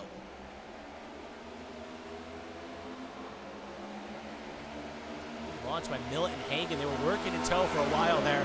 They'll keep that partnership going. You can see right there the outside line, similar to what's happened before. Cars just going to elect to kind of bail on it as quick as they can. Maybe Hawk can follow the inspired paint scheme. He'll jump low. You can see right there the 38 thinking about making something happen here. Going to get, luckily, giving a break here. As you can see the 22 of Proudfoot going to elect to pull in and allow the 38 in. The other car being a fan out here. 27 of Jack Mulkey. Remember, on a part-time basis, he's just looking for the checkered flag. He'll elect to take the high side along with Dale Markowski. Got a podium last week.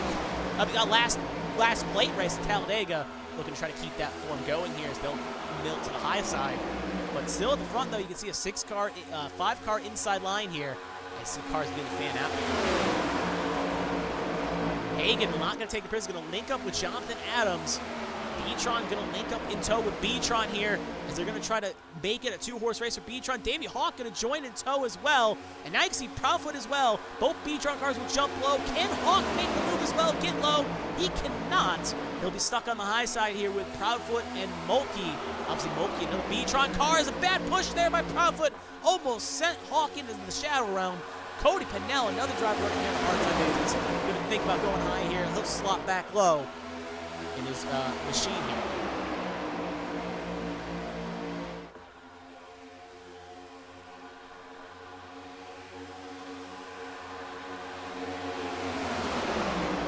Maybe Hawk down the lead train on the high side here. He, along with Proudfoot and Mulkey, making it work, but up front it's a B-Tron 1-2.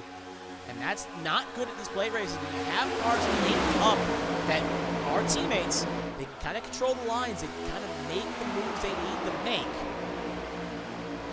and make it kind of happen. Obviously, I know right now if Carmen was here, she'd be very happy to see the cyberpunk-inspired paint scheme currently sitting in second position here. Obviously, probably in the chat rooting that car on at the very least.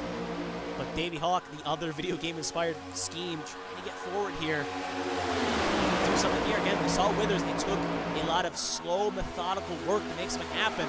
The only problem is in Davey Hawk's case, there's only 3 cars on that high line. You can see Markowski there in Feather Place, but they're far enough away that they can't really get linked up here. Yeah, eventually they'll get caught up here, but they're going to lose a couple more distances, so it's about slowly chipping away. But as we get closer to the finish, cars will eventually migrate to the high side anyway, and we know a few cars are going to be willing to make a third line happen. And you can see Hawk going to jump real low, maybe try to think about maybe pulling back out to get a run. But that door will close. He'll be stuck on the low side. It's going to put Proudfoot to the lead car on the high side. Now the question is maybe with a change of guard, can that high line get moving here?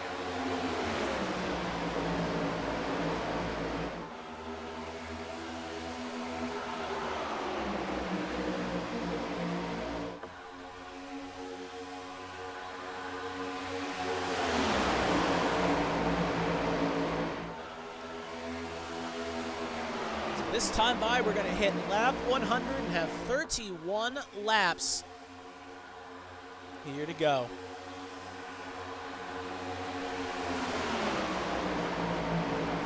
Hagen, Adams, Millet, your top 3. They've been, well, for Hagen and Millet's case, Adams has been toward the front most of this race, but Hagen and Millet have been front 2 cars.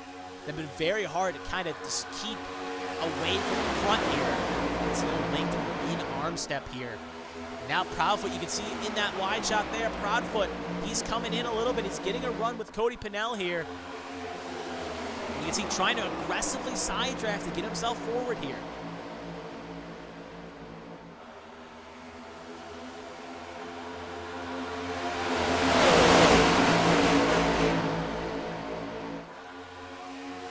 Proudfoot again, we know he knows what he can do to win, but he's another driver who currently leads the regular season point standings, but doesn't have a win yet.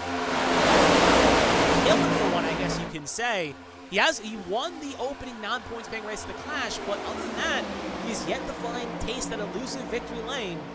And you can see the effects that's having on him maybe a little bit here. As obviously he's still poised to make the playoffs, but obviously some extra elusive stage points that can help, playoff points, I should say, that can definitely help him out when the season concludes. Now that outside moving. Again, Jack Mulkey, it's interesting because Mulkey Hagan and Adams. I believe he's also in the B-Tron banner as a part-time entry, or at the very least not. He has heavy ties with B-Tron. So if he gets to the front here, definitely know for a fact he'll work well with B-Tron. Could maybe play a bit of a detriment, but obviously he's looking for his own glory here. So it looks like he may have just blinked out for a second. Back in he is, but you can see Proud Feather Place tried to split that middle, and that caused the checkup here.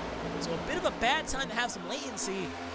As you saw, tried to fill that hole and just couldn't get the job done because 27 plopped back in when 34 was there. Luckily, no one ended up going a long way around there. But we still soldier on.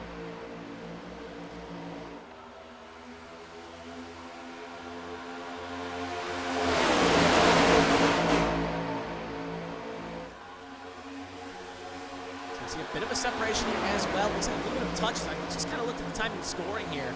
So pull up the track map here. So we're so focused on this run battles here. You can see on the map, second groove here. Look like something's actually happened a little bit further back here. Cars wrecking. The 29, the 84, the 25, the 14, the 60. All involved in an incident here. So something has occurred here that's caused to lose touch. And then you can see the effect here. Multiple cars have gotten involved. This is a bit of a bailout for some of those cars that lost touch from Pack 2. But obviously, a lot of good cars there involved in this incident. We're going to have to see exactly what happened here. You can see a lot of good cars torn up here. So we'll take a look here, see what happened. We're on replay here. Just want to see, again, as you can see, we're following Ross Baxter here. Looks like he may have been involved. Obviously, he was involved, but was he the main car that caused this? Obviously, you can see right up there, there's Withers, there's Adams, there's the rest. So we're going to play it full speed here. Oh, wait, sorry, this is the wrong replay. Sorry, this is the previous replay. Oh, got to scroll down. Sorry about that.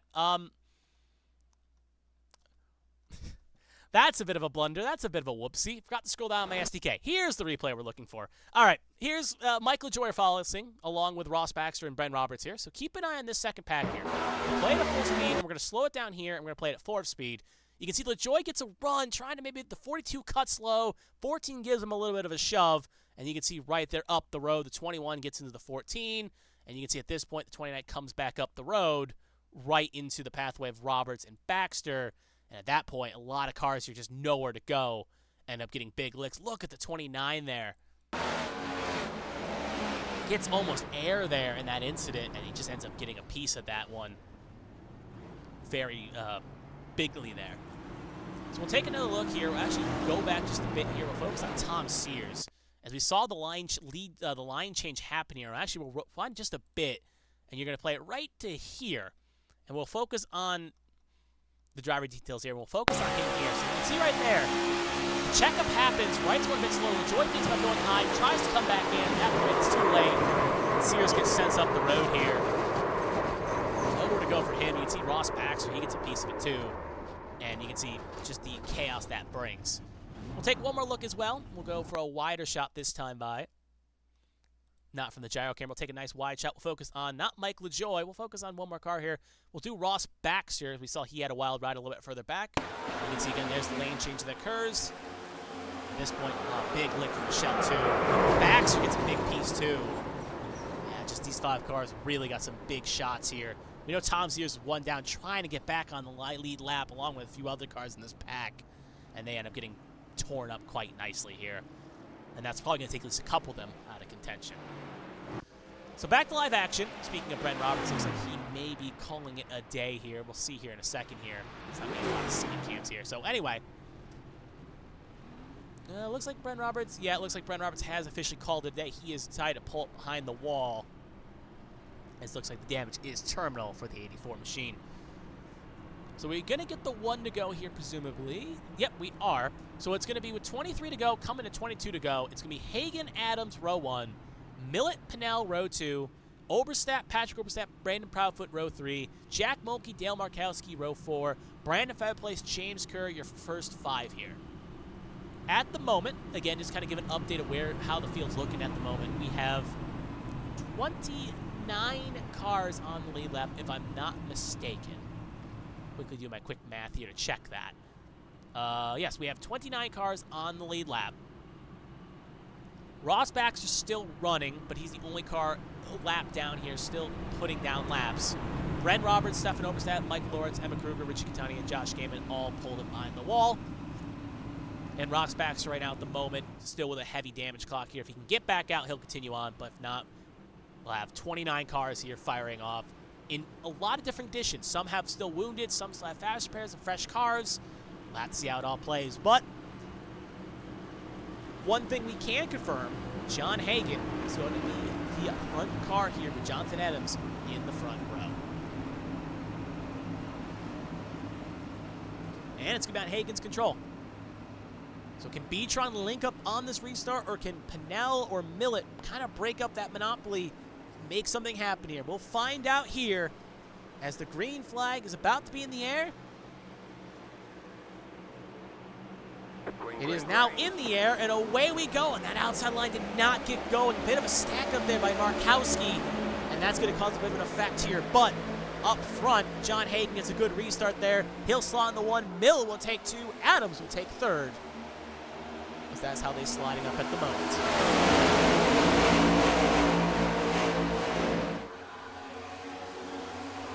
Most cars elected to go low here from that shot there.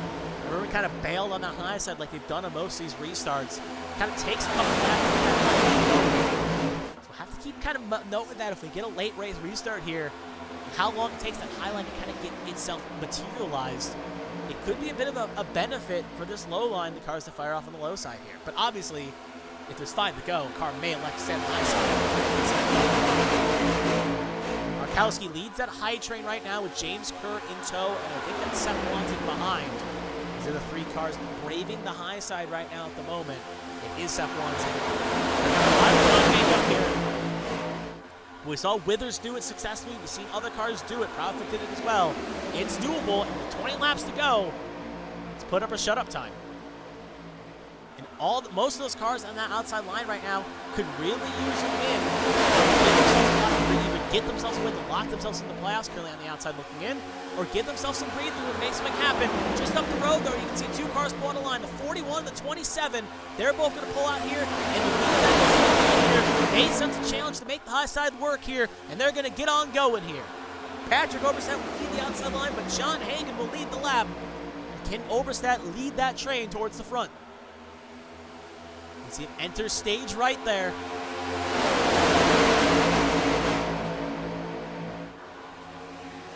The cars still fight for positions, try to make moves happen here.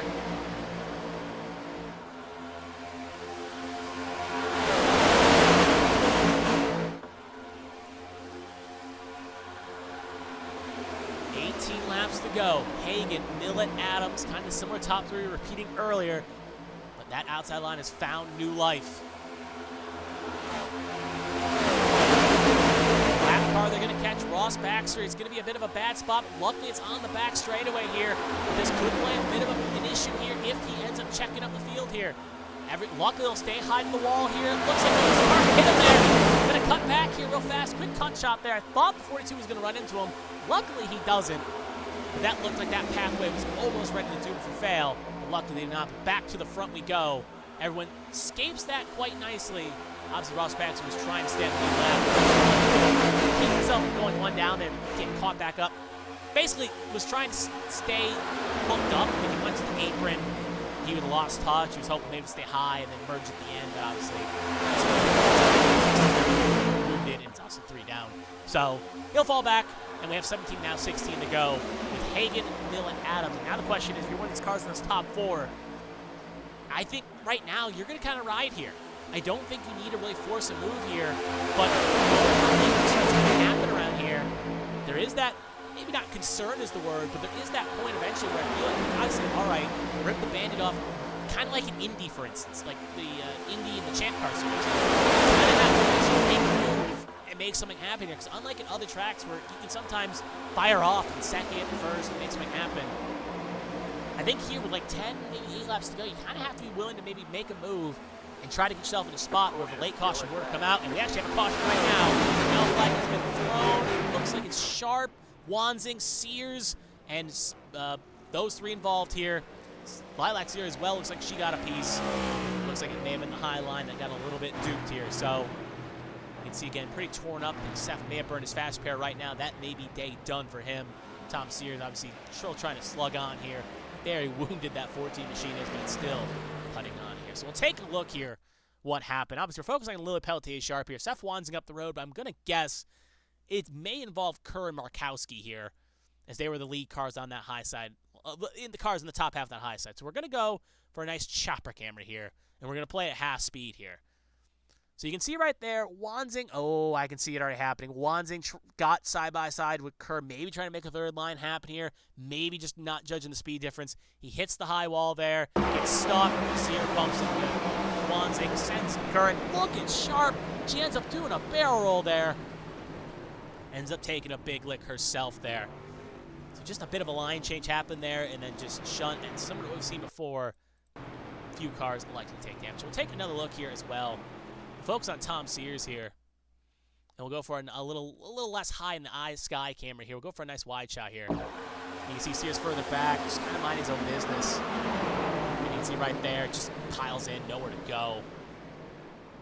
And yeah, just luckily kind of gets the minimalist damage out of that incident, out of all the cars. We'll take another look here as well from another angle. We'll take it from Sears' perspective here. See if we get a nice little side shot here. There we go. Again, you can see there's the lane change. Wansing gets door checked, and then, yeah, Kerr, look at that. She almost flips. Nowhere to go for that machine in question. We're going to take one more watch here as well. Maybe two more, but we'll do at least one more for sure. I want to ride on board with Lily Pelletier Sharp here. So we're going to ride on board with her and see her wild ride from her perspective. There's the hook, and almost went over. It's always a very sketchy feeling when you drive and you end up taking air, taking flight, as these cars usually do quite good on the ground. And it's always a bit of a very rough time when the car takes flight. One last look, just to be quick about it, just to show off every angle we can. We'll follow Seth Wansing and just let this play out one time.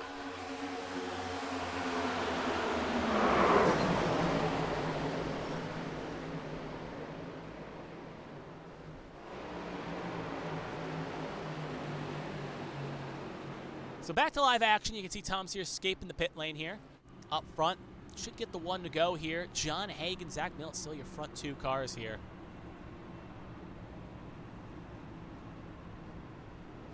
Now we've hit the one to go here. It's going to be Hagen with 13 to go, 12 to go, coming to 11 go. It's going to be Hagen, Millet, row 1, Adams, Pannell, row 2, Proudfoot, Oberstadt, row 3, Mulkey, Featherplace, row 4, Markowski, Pannell, your first 5 rows here. Should be worth noting as well, obviously fuel may not be a concern, but Kevin Feemster, first car here sitting in 19th position, came in along with Josh Battles. They came in at 106 on the last caution to top off and get a little extra fuel in the machine just in case. At the moment, we have 26 cars still running here, 27. Looks like Tom Sears is also still going. So we have 28. We'll see if Sharp can continue on along with Baxter, but we're going to have 28 cars on the lead lap, firing off with 12 to go here, coming to 11. Again, I'd like to take this opportunity again. Thank you to everyone tuning in here and joining us for your Sunday evening here for the ARCS Midwest Barbecue A-Squared Cup Series here on ABN1 for the Pannell Machine Shops 200. Again, we're using on ABN2, so if you do like what you're watching, make sure you tune in, not next week because we have the week off Memorial Day weekend, but the following week, they'll be at Iowa, and that will be on ABN2 at 7 Eastern, 6 Central, so on and so forth, the time zone. Make sure you tune on in to join this, because I'd love to see you there. But anyway, we're going to get this fired up here. John Hagen is going to have the control here. Let's see what he can do with it. Green flag is out, and away we go. Good launch on the inside line for both cars. Let's see what they can do with it.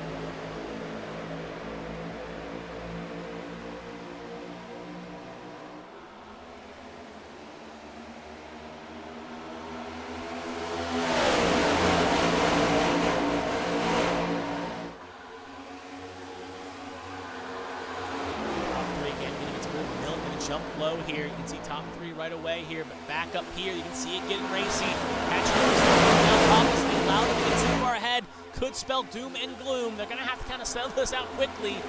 Make sure they don't allow that top 3 to get a breakaway here. Inside line going to prevail at the moment, but again, kind of getting wet. It's also initiative as, again, Mill and Adams won't be able to make moves without the help. But luckily, inside line will now find the toe here. They'll get relaunched here. So Patrick Overstead will win this battle here. Probably 46-7. You can see Cody Pannell just trying to make that high line work as he's beginning to sink and sink and sink.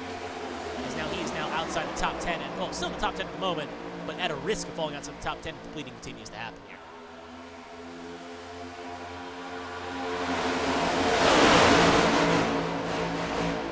Oh, look at that. Alfred George going to get shot way down the racing surface there. We're trying to find him. There he is. And he'll hit the inside wall hard, and that will bring out a caution. Alfred George, big lick there. Looks like I think maybe one of the car was involved. Daniel Michelle is not in the car that was involved. Looks like it was Austin Mongold. He's got a bit torn up front end, too. They're not torn off, but it's a piece of fender fly off there. I think that was Daniel Michelle. No, he looks okay. I think it was the car. Davey Hawk that, yeah, dropped his front end clip there. As you can see, that front is quite torn as well. You see 3 cars again get heavy damage here. Again, as these caution laps play off, it's going to help those lead cars at the very least. But let's take a look and see exactly what happened here. We saw Alfred George kind of get hooked inside here, so we'll wind up just a bit here. We'll play it halfway through the zone here. We'll pause, and now we'll focus on Alfred George, and we'll go with our trusty eye in the sky. Because when in doubt, take the eye in the sky. So we'll play it at full speed. We'll play it at Thor speed here. And see what's actually happening to Alfred George. See, Ryan Pannell, James Kerr on the high side there. Kerr gives a bump to Pannell, and it sends Pannell low right into Alfred George, and Alfred George gets hip checked. And then we're going to pivot over to Davey Hawk there. As you can see, Kerr gets on Cheney, and that hip checks the 28 of Hawk down the racing surface. And then we'll pause right here. You can see the lick he gets. We're going to cut back up for a second here if I can find James Kerr. There he is. And you can see right there, James Kerr gets into Austin Mongold and sends Mongold around. That he hits the inside wall too. So James Kerr ends up kind of being involved in 3 separate incidents there from one little bad bump. And you can see the effects that's happened. So we're going to go back again. You can see what happened here. We're going to focus on Austin Mongold this time. Actually, we'll focus on James Kerr if we can find, yeah, again, James Kerr here. There he is. So we'll focus on James Kerr, and we'll go for a closer shot here, a little easier to see what's going on here. And we'll wind back right to about here. And then we'll go to... Actually, I was going to say the second, but we're going to go with an onboard shot here, James Kerr. As we'll play it out here, and we'll show James Kerr's perspective. He just gives a bump to Pannell, shoots Pannell, gives up a hip check, and then gives theirs the Hawks a check. And then Mongold getting kind of set back here as well. And he's getting stuck on the outside. We'll take 2 more looks at this. We'll quickly focus on the 4 of Austin Mongold. If I can find Austin Mongold. There he is. You can see this is late in the perspective here, but obviously it'd be better if we got a better angle. We'll wind out here, and we'll play it. You can see right here, there goes Alfred George, there's Davey Hawk, and you can see right there the bump from Battles into Rupert sends him around, but luckily, a minor hit in comparison to what happened. And then one last look, we'll take one more look at this, and we'll follow Davey Hawk here, as we'll play it out one more time at full speed.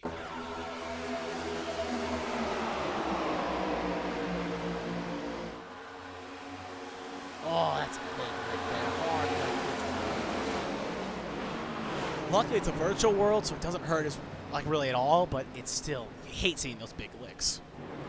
So anyway, back to live action. 28 Lucky Stunt fast repair those. His car is nice and fixed, but we are ready. Got the one to go here already, so sometimes with these short laps, sometimes you can get quick cautions here. So with 6 to go, coming to 5 to go after the 8th caution of the night, it's going to be Hagan, Adams, row 1, Millet, Patrick Oberstadt, row 2, Proudfoot, Mulkey, row 3, Proudfoot, Pannell, row 4, Cody Pannell, Dale Markowski, John Smeal, 5th, and yeah, Feather place there in the next position. So that is how they're going to fire off here. And the question is, with how long it takes an outside line to get going, a lap or 2, is there going to be enough time for someone maybe in like a Brandon Feather place, or Ryan Pannell, to make something happen here? Are they going to have to hope for more chaos to get towards the front? The only way to hear that answer is to watch what happens. So as the pace car takes the lonesome trip down pit lane, it's going to be at John Hagan's control. Green flag is out. Away we go. Good launch by Hagan. Adams going to follow suit here. Can Adams get low? Looks like he will not be able to at the moment. So we'll have to try to make that high line work. Millet will slot in. And Adams going to quickly try to jump low in front of Proudfoot. He'll successfully do it with feather place. As the 41 will jump low. Now Markowski, he's going to try to be the one that tries to make that high line move here. Markowski, lone car on the high side. No help coming out behind. You can see Ryan Pannell trying to maybe come here, but not much help going to bring. We're going to cut back to the front here. Hagan, Millet, Adams, your top three. If no assistance comes, you're going to see maybe a car in 5th or 6th. We know Proudfoot's maybe itching. John Smith on a part-time basis, he's hoping for a win. We'll see if anyone pulls out here and makes delicacy happen here. A few cars getting shaved up in the back there. Looks like Josh battles with Brian Rupert. 3 wide here. 3rd lane beginning to form here. Saw that car just had a couple spots right there. I think that was Michael Joy, or actually Tristan Catania, get a little loose there. Cars fan out with 3 to go here. Cut back to the lead. Still single file. Markowski not getting any help there. Currently sitting in 8th. It's going to be probably too little, too late to get that going. So he's going to need some assistance here. He's going to need cars to pull out quickly. He wants to have any chance of maybe winning this race.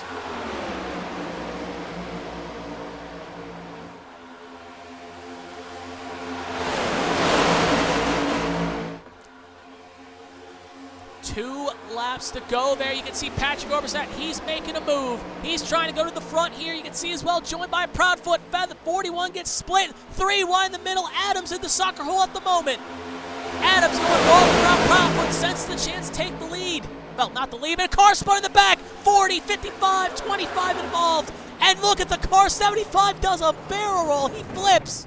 And he is going to end up spinning it around here. James Kerr does basically a flip. Lands back on all 4 wheels, and that thing looks pretty torn. There you can see Danny Michelle. He's had a rough day. He got a piece of it as well. Tom Sears looks okay. Ryan Gomes, though, yeah, he got a piece of that as well. Alfred George, you can see stopped on the backstretch. Yeah, Dan Michelle had to come to the pit lanes. He had a tow. Alfred George will get fired up. But you could tell with the chaos getting turned up there, it was sensing. Danger was coming to a sense there, and you can see the effect that happened right there. So give me a second here. We'll take a look exactly what happened here. Obviously, it was very chaotic. So you can see right there, Alpha George already around here, but we should probably rewind here just a bit to see exactly what happened. They look like they're 3 wide, about to be 4 wide. So we're going to focus on Alpha George, and we're going to go with our trusty eye in the sky here and play it at Thorpe speed. You can see Michelle there. Oh, they were 4 wide. Michelle on that extra groove, and then Kerr in the middle, and 4 wide's not going to work around here. Michelle hits the wall. Kerr, Alfred George not knowing what to do, really, as they're 4 wide. Gets hooked on the 75's inside. 55 gets hooked here, and that sends the 55 into the 25. Rupert gets in. I'm wondering how James Kerr ended up flipping here. You can see there's Alfred George, and I think we're going to find out in a second here, as you can see right there. Gomes gets down to Kerr and basically gives Kerr like a launch pad there, and he gets flipped. And he actually ends up grinding the rail there. So it's James Kerr, pro skater right there. But other than that, though, very minor. I think that car can be fixed, but can't even say that after you end up making a flip there. So we'll take another look as well. Obviously, this is a little bit later in the incident, so we'll rewind again here, and we'll actually focus on the 55 Orion Gomes here. And we'll play it in like a different angle here, and we'll play it at speed. You can see again. Hits the hook, shoots up high right in the Michelle. And Michelle, that damage just looks pretty strong. 55 and basically is like a ramp for the 75. And you can see he shoots off a front clip too in the spin. And that's the effect that happened to him. We'll take 2 more looks as well. We'll focus on Daniel Michelle here. You can see obviously a little bit later in the incident here. You can see just minding his own business on the high side, and then you can see right there the piece he gets. Brian Rupert also looks like he lost his front clip. He had a link too in that. And you can hear the noise from the incident. We'll take one more last look at this. We'll focus on riding on board here, if I can find the right angle. There we go. And we'll focus on the 75 of James Kerr. So I really want to see the ride from his perspective here. So we'll watch it one more time here from James Kerr's perspective, and we'll see what he saw.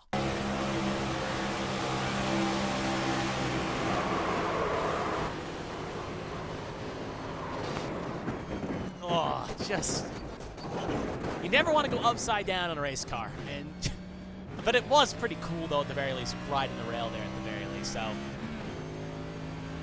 the very least, James Kerr got a 10 from the judges. But anyway, back to live action. Lights are out on the pace car here. Coming out of 1 and 2, I believe we're going into 3, about the backstretch right now. So we're going to have half a straightaway to go here. If anyone's new here, we'll run over the green, white, checker rules. Real fast. Green, white, checker rules are this. If the leader takes the green flag, if he comes around and takes the white flag, the race ends. So green, white, and they'll race to the back. If the leader gets a yellow flag before he takes the white flag, we re-rack him and do it again. Unlimited attempts at seeing a finish here. So we can be here as long as the drivers need to until we see a finish. So this race has to end under checkered flag conditions or a caution/checkered. But yeah, if the leader doesn't take the white flag, we rack him. If the leader does take the white flag, we're racing back to the finish. Unlimited attempts. That sums up quite nicely. It's going to be Hagen and Mill in the front row here. Can Hagen keep his domination going here? We'll have to find out. Pace car going to pull on off.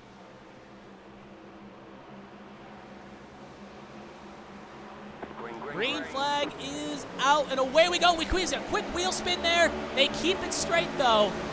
Could have easily been a hook here, but that's going to hurt the momentum of the cars behind. And this could maybe make it a 4-horse race here for the finish. Back up front, you can see Millet charging with Proudfoot. Hagen's got Patrick from the Millet. Proudfoot clips the wall just a bit there, still side by side. No one giving an inch at this time, and cars wrecking the back. Battles, LaJoy, a few others involved. Tristan Catania, he got stuck in that as well. We'll have to re-rack him and do it again. So, first green, white, checkered in the books. You see Mike LaJoy there with a lick there in that incident. Looks like Alfred George also had a piece as well. See, there's Tristan Catania. He looks relatively okay. Ryan Gomes looks fine. Brian Rupert, you can see a big old shiner on the door. So we'll take a look here. Exactly what happened. This is a little bit further up on the incident, I believe. Nope, that's the previous incident. So we will go, gotta scroll out just a bit here. Oh, wait. Trying to find it. Just give me 2 seconds, please. 2 seconds. Sometimes it's going to be a bit confusing with SDK here and how it decides to work. There we go. There's the incident question. So you can see right here, obviously the wheel spin happened up front. That didn't play much of a fact here, but you can see right here, we're focusing on the 29 here right now of Michael Joy and 71 of Josh Battles. So we're going to play it at full speed here. And I think Battles comes up. We're going to pause it right here. You can see Battles making a move to go up here. And we're going to go for a nice eye in the sky camera here. That's not the eye in the sky. That's the eye in the sky. And we'll play it at 4th speed. Battles comes up and just gets right on the corner panel. LaJoy shoots LaJoy around right into the pathway of Catania. And at this point, 3 cars kind of on that high side. Everyone quickly feints left here. James Kerr, oh, he skates on by. And at that point, obviously, rest of the cars there. Luckily, no one else piles in here. Just a 3-car incident. But LaJoy and Battles a hard... Oh! Battles gets turtled there. Did not see the end of that piece. Battles gets turtled. And he has to tow back the pit lane here. But, oh, big lick there. So we'll take another look at this. We'll focus on Mike LaJoy here. And we'll end up rewinding out just a bit here. And you can just see again... Battles kind of comes up, thinking he's got space to come up here to make a run. Gets on the hook side, right into Catania's pathway. And at that point, you can see cars just fanning around here. But other than that, luckily, minor damage for both LaJoy and Catania, though. Catania may have got a little bit more damage, but they both look relatively okay for the most part here. We'll take one more look at this again here. And I know we've rided on for the past 2 times. I'm going to ride on for him a 3rd time here as well, because James Kerr... He's had a flip, he's had this, and then he had a skate by here that is very impressive. So we're going to watch James Kerr one more time here. I know you could say this onboard camera has been brought to you by James Kerr and the POW MIA Foundation. So you can see here as he rides on board, just trying to mind his own business here. You can see the ET happens up the road there. Look at this, just, oh! Skates by, almost hits his teammate there, but luckily avoids him and keeps it nice and clean. So anyway, back to live action we are. There's David Wright and Ryan Gomes. But to the front, getting the one to go here, it's going to be Millet Hagen, Proudfoot Oberstadt, Smeal Pannell, Cody Pannell, Markowski Feemster, Ryan Pannell, Kenneth Cheney, your first 5 rows here. We saw on the last restart It's interesting to note because how they cycled up. We saw Millet and Hagen side by side. Millet was on the high side last time. Hagen was on the low side. Proudfoot was pushing Millet. Overstat was pushing Hagen. Pretty much fired off the same way again here. But in the first restart in a while, Hagen's not restarting on the inside. He's starting on the outside. We'll see if that has any effect on that 81. The two drivers with the most wins this season have had a duel in the past season here. You said two drivers likely to be championship contenders dueling it out here at the end of the season here at Atlanta. Will one of those two drivers hoist the flag, or will the two drivers behind, Patrick Overstat, Proudfoot, still looking for wins? And you got the part-time entries of Pannell and Spiel in the next row. So, 3 different tails here in the 3 different rows. We'll have to see how this plays.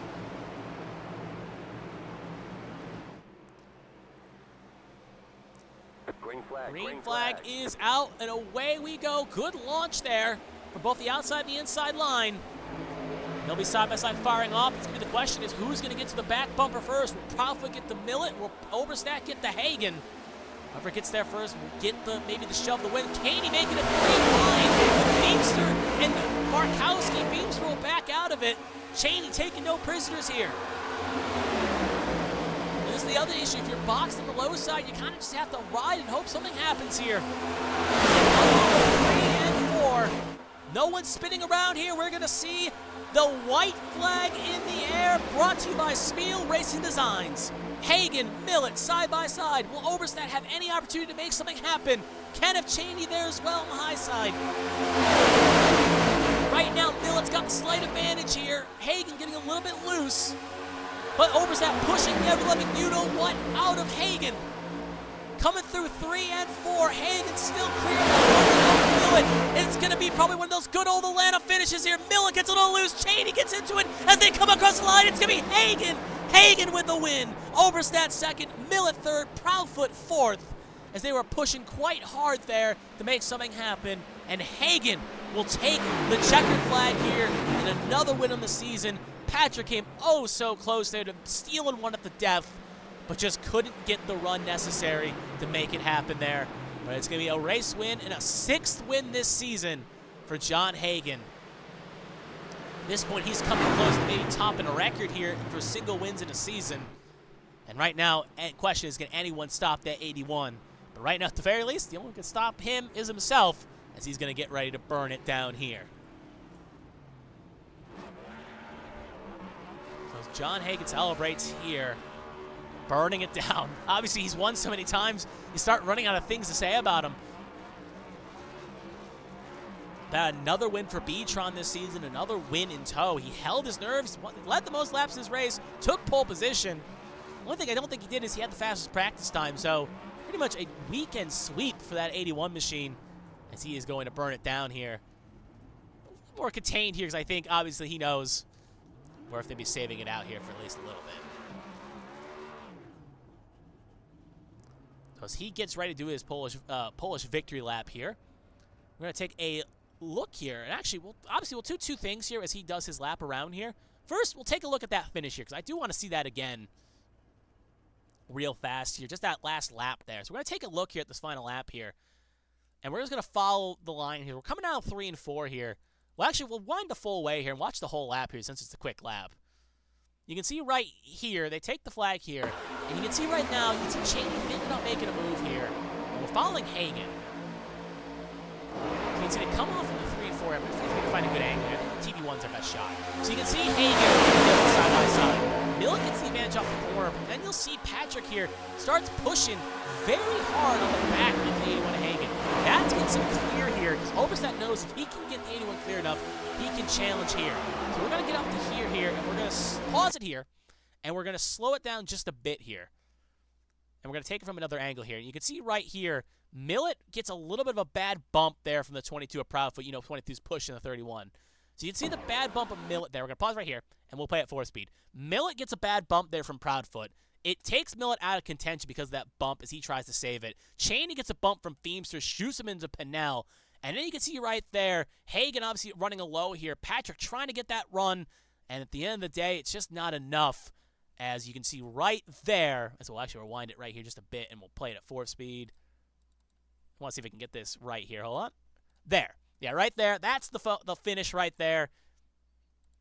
As you can see, look at Jonathan Adams. I didn't even see that in the first perspective. Jonathan Adams, big lick there for himself there. He gets jumped there. But at the end, Patrick tried to get the run, but just that little bit of the abandonment at the end there with Cheney cost him a chance at that. And it's going to be John Hagan taking the flag here. And actually, I kind of want to see what happens to Jonathan Adams here real fast. So we're going to finish this out here. I just want to see what happened to Adams. Oh, he lands right down in front of it. And actually, and you see, oh, he gets flipped sideways and then on the front end of Gomes.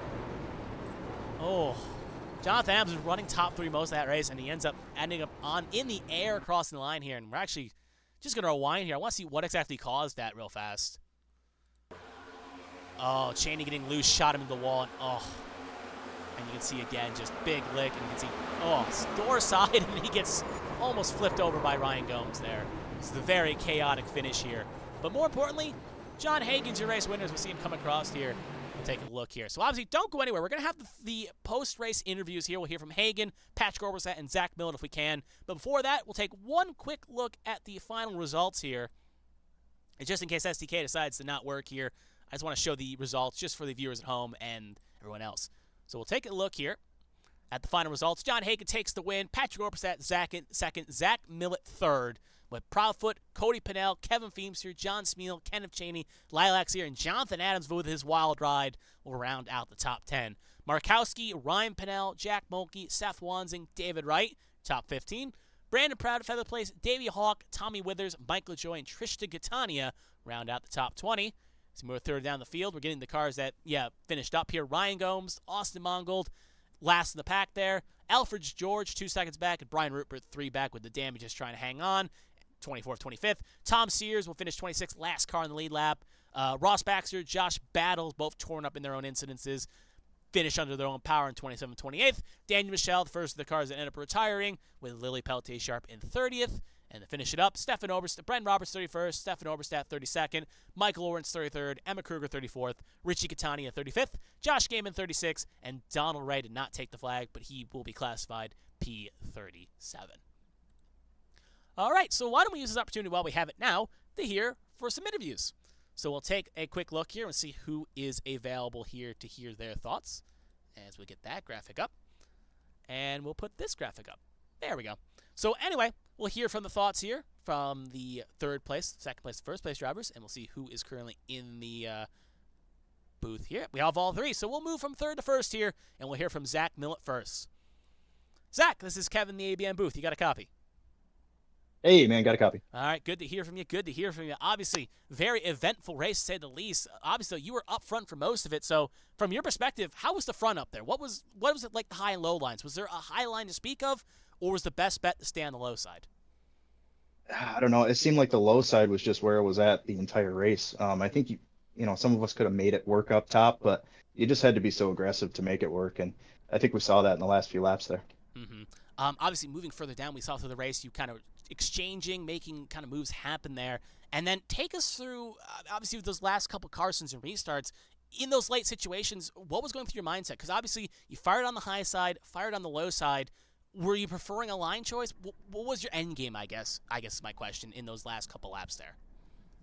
Basically, it was just all about who was behind me. I had Proudfoot behind me the last couple restarts, and that was right where I wanted to be. I knew he would push me pretty much right through whoever was out front. So we had a pretty good run there the last restart, but man, I don't know. It was just all or nothing, and we just came up fairly short. I should have probably ran up the track maybe in 3 and 4, maybe doored John a little bit, but I don't know. I was on old tires. I took 2 of the last pit stop there, and I felt like if I did that, we would have probably all died. Mm-hmm. I guess moving onward here, again, I guess a question that popped in my mind here. Obviously, you're in a situation where you're running for stage points at the very least. We saw at the end of stage 1 and stage 2, you weren't getting overly racy. So were you more in a content just make sure you get stage points, or were you kind of maybe wanting to get the stage win at the very least if an opportunity came?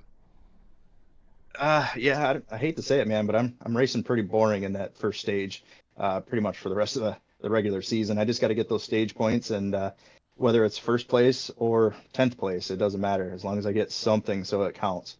Mm-hmm. And then as long as I can get that done at stage 1, that's perfect, because then the rest of the race I can have fun with. Yeah. I guess speaking on update on the stage points, how's your pathway with now 6 races to go? What's your pathway still looking for eligibility for the playoffs?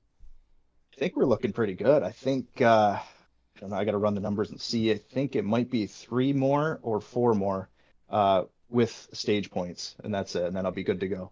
And then it'll qualify me for the points. That's good. That's good. You seem to be on the way, and obviously that's still a little under half, depending on 3 or 4, half or a little over half. But anyone can do it. Definitely, you can. Obviously, I got 2 more questions here. I know we talked a little about the last lap there, but we saw again the bad bump by Proudfoot there, and you kept your foot in it. Do you think there's anything else you would have done differently there on that final restart? You know, I don't know. I think the only thing I could have probably done was to go up the hill there and maybe either hit John's car in the side, maybe slow him down, or mess up their tandem a little bit.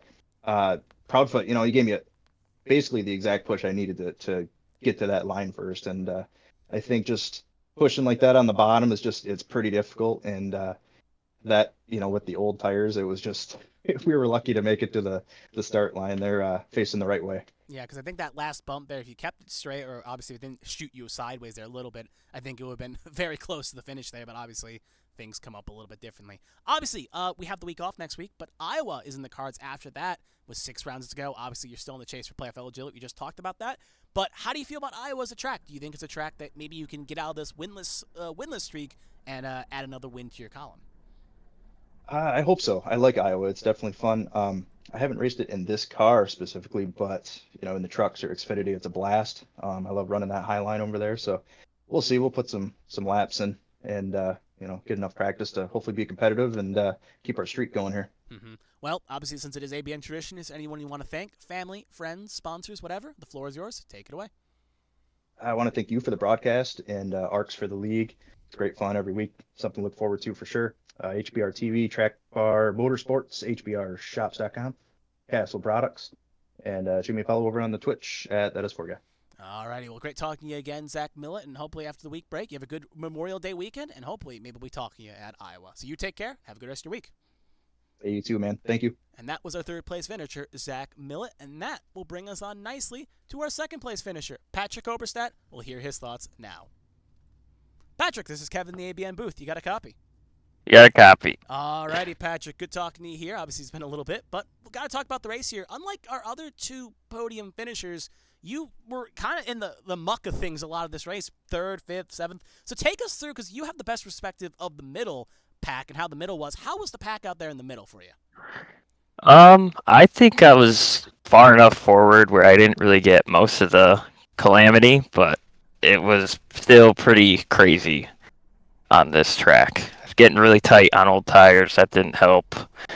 But I'm glad I was able to just keep it up there and not get in the back with everyone else.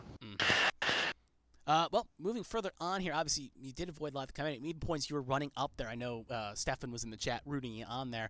I guess kind of moving on through the race here, we saw you just kind of hanging on, biding your time. We saw you. I guess I'll ask the question here. How was the high side out there? Because we saw it really struggle at points. We saw drivers like Bren Roberts, Tommy Withers, and others try to make it happen, but it felt slow and methodical. So what was the high side for you? And what was your thoughts on the high side? For me, the high side was pretty fast. I was able to make most of my ground up this whole race, but it really depended on how good the pusher was behind you and if they could stay up with you. But yeah, that's about. I like the high line, I guess. The inside, I just felt like I would ride up and clip someone. So if I was going to ride up on the outside, I'd hit the wall and not ruin someone else's race. Moving further on, obviously, as we talked about that in the high side in that point, take us through that last restart in your perspective. We saw you basically, before the caution came out to get the second rear checker, you were pushing John Hagan, and you got lined up again. So thoughts of working with Hagan, and in turn, what was kind of going through your mind on that last restart? Did you think you had anything to get around Hagan, or were you biding your time maybe? What was going through your mind there on that last restart? I was just trying to push Hagan. We got a little alliance, and I was just going to not lift and keep on his bumper the whole time. And if something happened, I was going to go high or low. But at the end there, if I was able to get my teammate on my bumper, I was going to go high and try to get by him, but it didn't happen. But I'm still glad with the P2 finish. Hey, you can't take away a P2. It's definitely a good finish, especially you being a rookie this season. Obviously, you did take some races end of last season, but still good experience on that point. Obviously, moving on a little bit here. Obviously, we have the week off next week, and obviously Memorial Day weekend. With Iowa on the next point, obviously right now at the moment you're sitting not comfortably at the moment. 49 points back on the cut line coming into the day. Obviously, the math could be a little bit different now. Obviously, your stage points and all that. I guess two parts is, A, how do you feel about Iowa? And B, what do you think as we're coming close with 6 races left in the season? How do you feel about your projection to make the playoffs? If I keep this like getting top 5s, top 10s, and I keep getting stage points, I should be pretty comfortable. Iowa, I'm not too sure how comfortable I am on. I think I've run a different car on there, and that was pretty fast, but never run it in the next gen, so we'll see. Well, we know Stefan was very consistent. When he made the playoffs, he was able to kind of keep his consistency up. So obviously, we'll see if you can as well. But obviously, it is ABN tradition. If there's anyone you want to thank, family, friends, sponsors, whatever, the floor is yours. Take it away.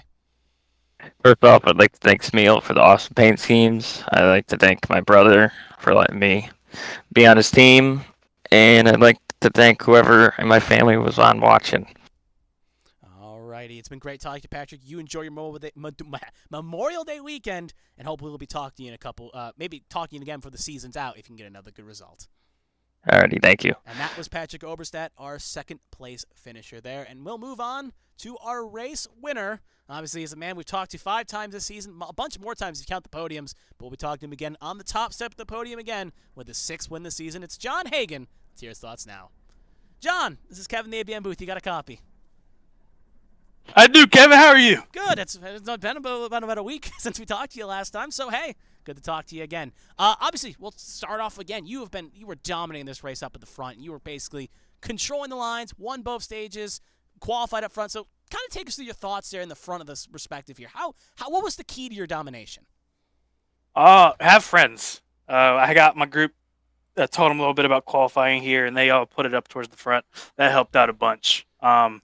Being consistent, the top really wasn't getting organized enough. Guys were getting too antsy, and they really weren't making anything move. And with having friends up front, even when somebody would try to make a move, you just fall back to more friends, and it was pretty easy to maintain. So it was honestly probably one of the easier races I've drove. I just held the thing out front, and when it came to making moves, I made sure I made them some quick and effectively. Yeah, we saw that 100%. Most of the time you were out front. If not, you were basically making moves. Again, I'll ask this question. I asked it to Oberstadt, asked it to Millen. I'll ask it to you, too. High or low line? Because obviously you ran the low line most of this race, but do you think the high line had any longevity? Because we saw you win the race on the high line. So would you prefer the low line or did you prefer the high line?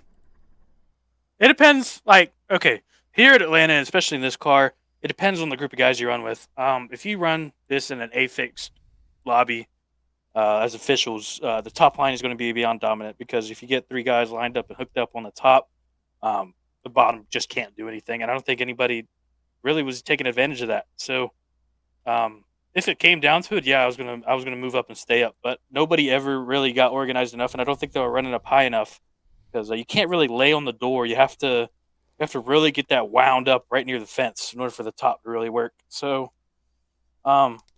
in different circumstances, yeah, the top's the way to go. But I guess in this race, the way guys and gals were driving, the bottom was really, really easy to maintain control of. Mm-hmm. Moving further on here, obviously we saw in that last race where you started off low, then started off high, and you had Oberstadt behind you. Oberstadt saved you to the end. Do you feel like that was the best choice you could have had behind you? Maybe you wish someone had a different. And in turn, how'd you feel in that last restart and what was happening around you? I love the fact Oberstadt was behind me. We're in good cahoots. He's a great bud. We were communicating. I was telling him, "Don't lift. I don't care if I'm sideways. Don't lift." So yeah, he didn't lift. He gave wonderful, amazing pushes. I did everything I could to keep it straight. He had me jacked up a couple times, but I was sideways out of 4. But best guy I could have asked behind me, other than maybe one of my teammates, but any one of them would have been amazing to have pushing me from behind. And he did a really good job. Shout out Oberstadt for that in the P2. So it was awesome. All right. It definitely was a very interesting finish to watch. You almost stole it from me at the death, but you ended up taking the checkered flag. Obviously, with you winning so much, I'm running out of things to say to you, but I guess I'll ask this question instead. Obviously, 2-part question. How do you feel about Iowa? And B, right now at the moment, you're coming into today, you were technically behind Brandon Proudfoot for the regular season point standing series. So do you think with 6 rounds to go, you can get the regular season title? And in turn, how do you feel about Iowa? Iowa. I feel like I've told this to you the last couple weeks. I think you think I'm BSing you because I've never run it in the Cup car, so I'm gonna have to go to school again. But I'm looking forward to it. I love learning. There's a bunch of guys that I watch to try to learn how to run these new tracks that I've never ran, right? Mm-hmm. So I'm looking forward to it. And in terms of the regular season point standings, I was only 1 behind Proudfoot entering. So I'm 100% confident I'm the points leader now. And we just got to keep putting together, if not wins, top 3s, top 5s, just good consistent days with good stage points, and everything will fall into place afterwards. At the very least, whatever school you're going to learn these tracks, I think I need to follow it to you soon because I got to follow you to whatever class that is because of my driving skills, they could use anything. If they could be remotely close to yours, wherever you're learning from, it'd be quite a treat. But anyway, it is ABN tradition. You know the drill by now. Does anyone want to thank family, friends, sponsors, whatever? The floor is yours. Take it away. I want to shout out my beautiful girlfriend for helping me out, supporting me, letting me do these. She's amazing. Shout out B-Tron and CBR, Oberstadt again. What a great pusher he was today.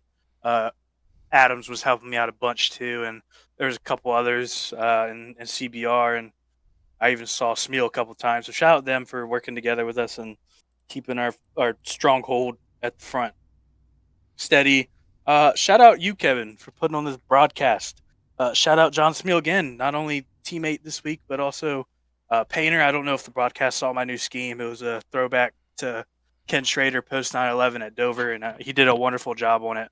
So shout out to him for that scheme, even if y'all didn't see it. Yeah, it didn't show up, sadly. I can tell you where we're running right now. But there's another USA week next week, so after Iowa, so we'll definitely get it updated, so we'll see it there if you run it then. But, yeah, sadly, I think the trading paints didn't refresh right away, so a few schemes may have been incomplete. So it probably is a great scheme, and we'll see definitely if you run it at Iowa. We'll definitely have it updated by then. Oh, yeah, y'all are in for a treat when y'all see it next week. Mm-hmm. And shout out Jacob Shangle. He's my other painter. He works with me on the HTL side to run a truck team. He's awesome. Hit either one of those guys up if y'all need paints made. And shout out to all the ARCS admins who work hard to put these races on together. Yeah, thank you. Alrighty, that is great talking again, John Hagan. Obviously, we have the week off. You enjoy your Memorial Day, and if presumably we'll see you at least one more time this season, so you have a good rest of your week, and you take care. Thank you, Kevin. And that was John Hagan, our race winner here. So we will move on nicely, and that will bring us actually on nicely here if I can ever find the right broadcast. There we go. So we'll now move us on nicely to we'll take one more quick look at the results, and we will get on out of here. So we'll turn this off. Just give me 2 seconds here. And we'll put that off, and we'll put this on. The wonders of modern technology. There we go. Oop, that's the wrong button. There it is. There we go. So we'll take one more look at the final results here. Obviously, again, just to show it off one more time, we'll do another quick run by, just for viewers at home to see it again if they missed it or still here. You can see John Hagan. He'll take the race victory here with Patrick Oberstadt, Zach Millett, Proudfoot, Cody Pannell, your top 5. Feemster, Smeal, Cheney, Zier, Adams, your top 10. Barkowski, Pannell, Mulkey, Wanzing, Wright, your top 15. Feather Place, Hawk, Withers, LaJoy, Katani, your top 20. Moving further down.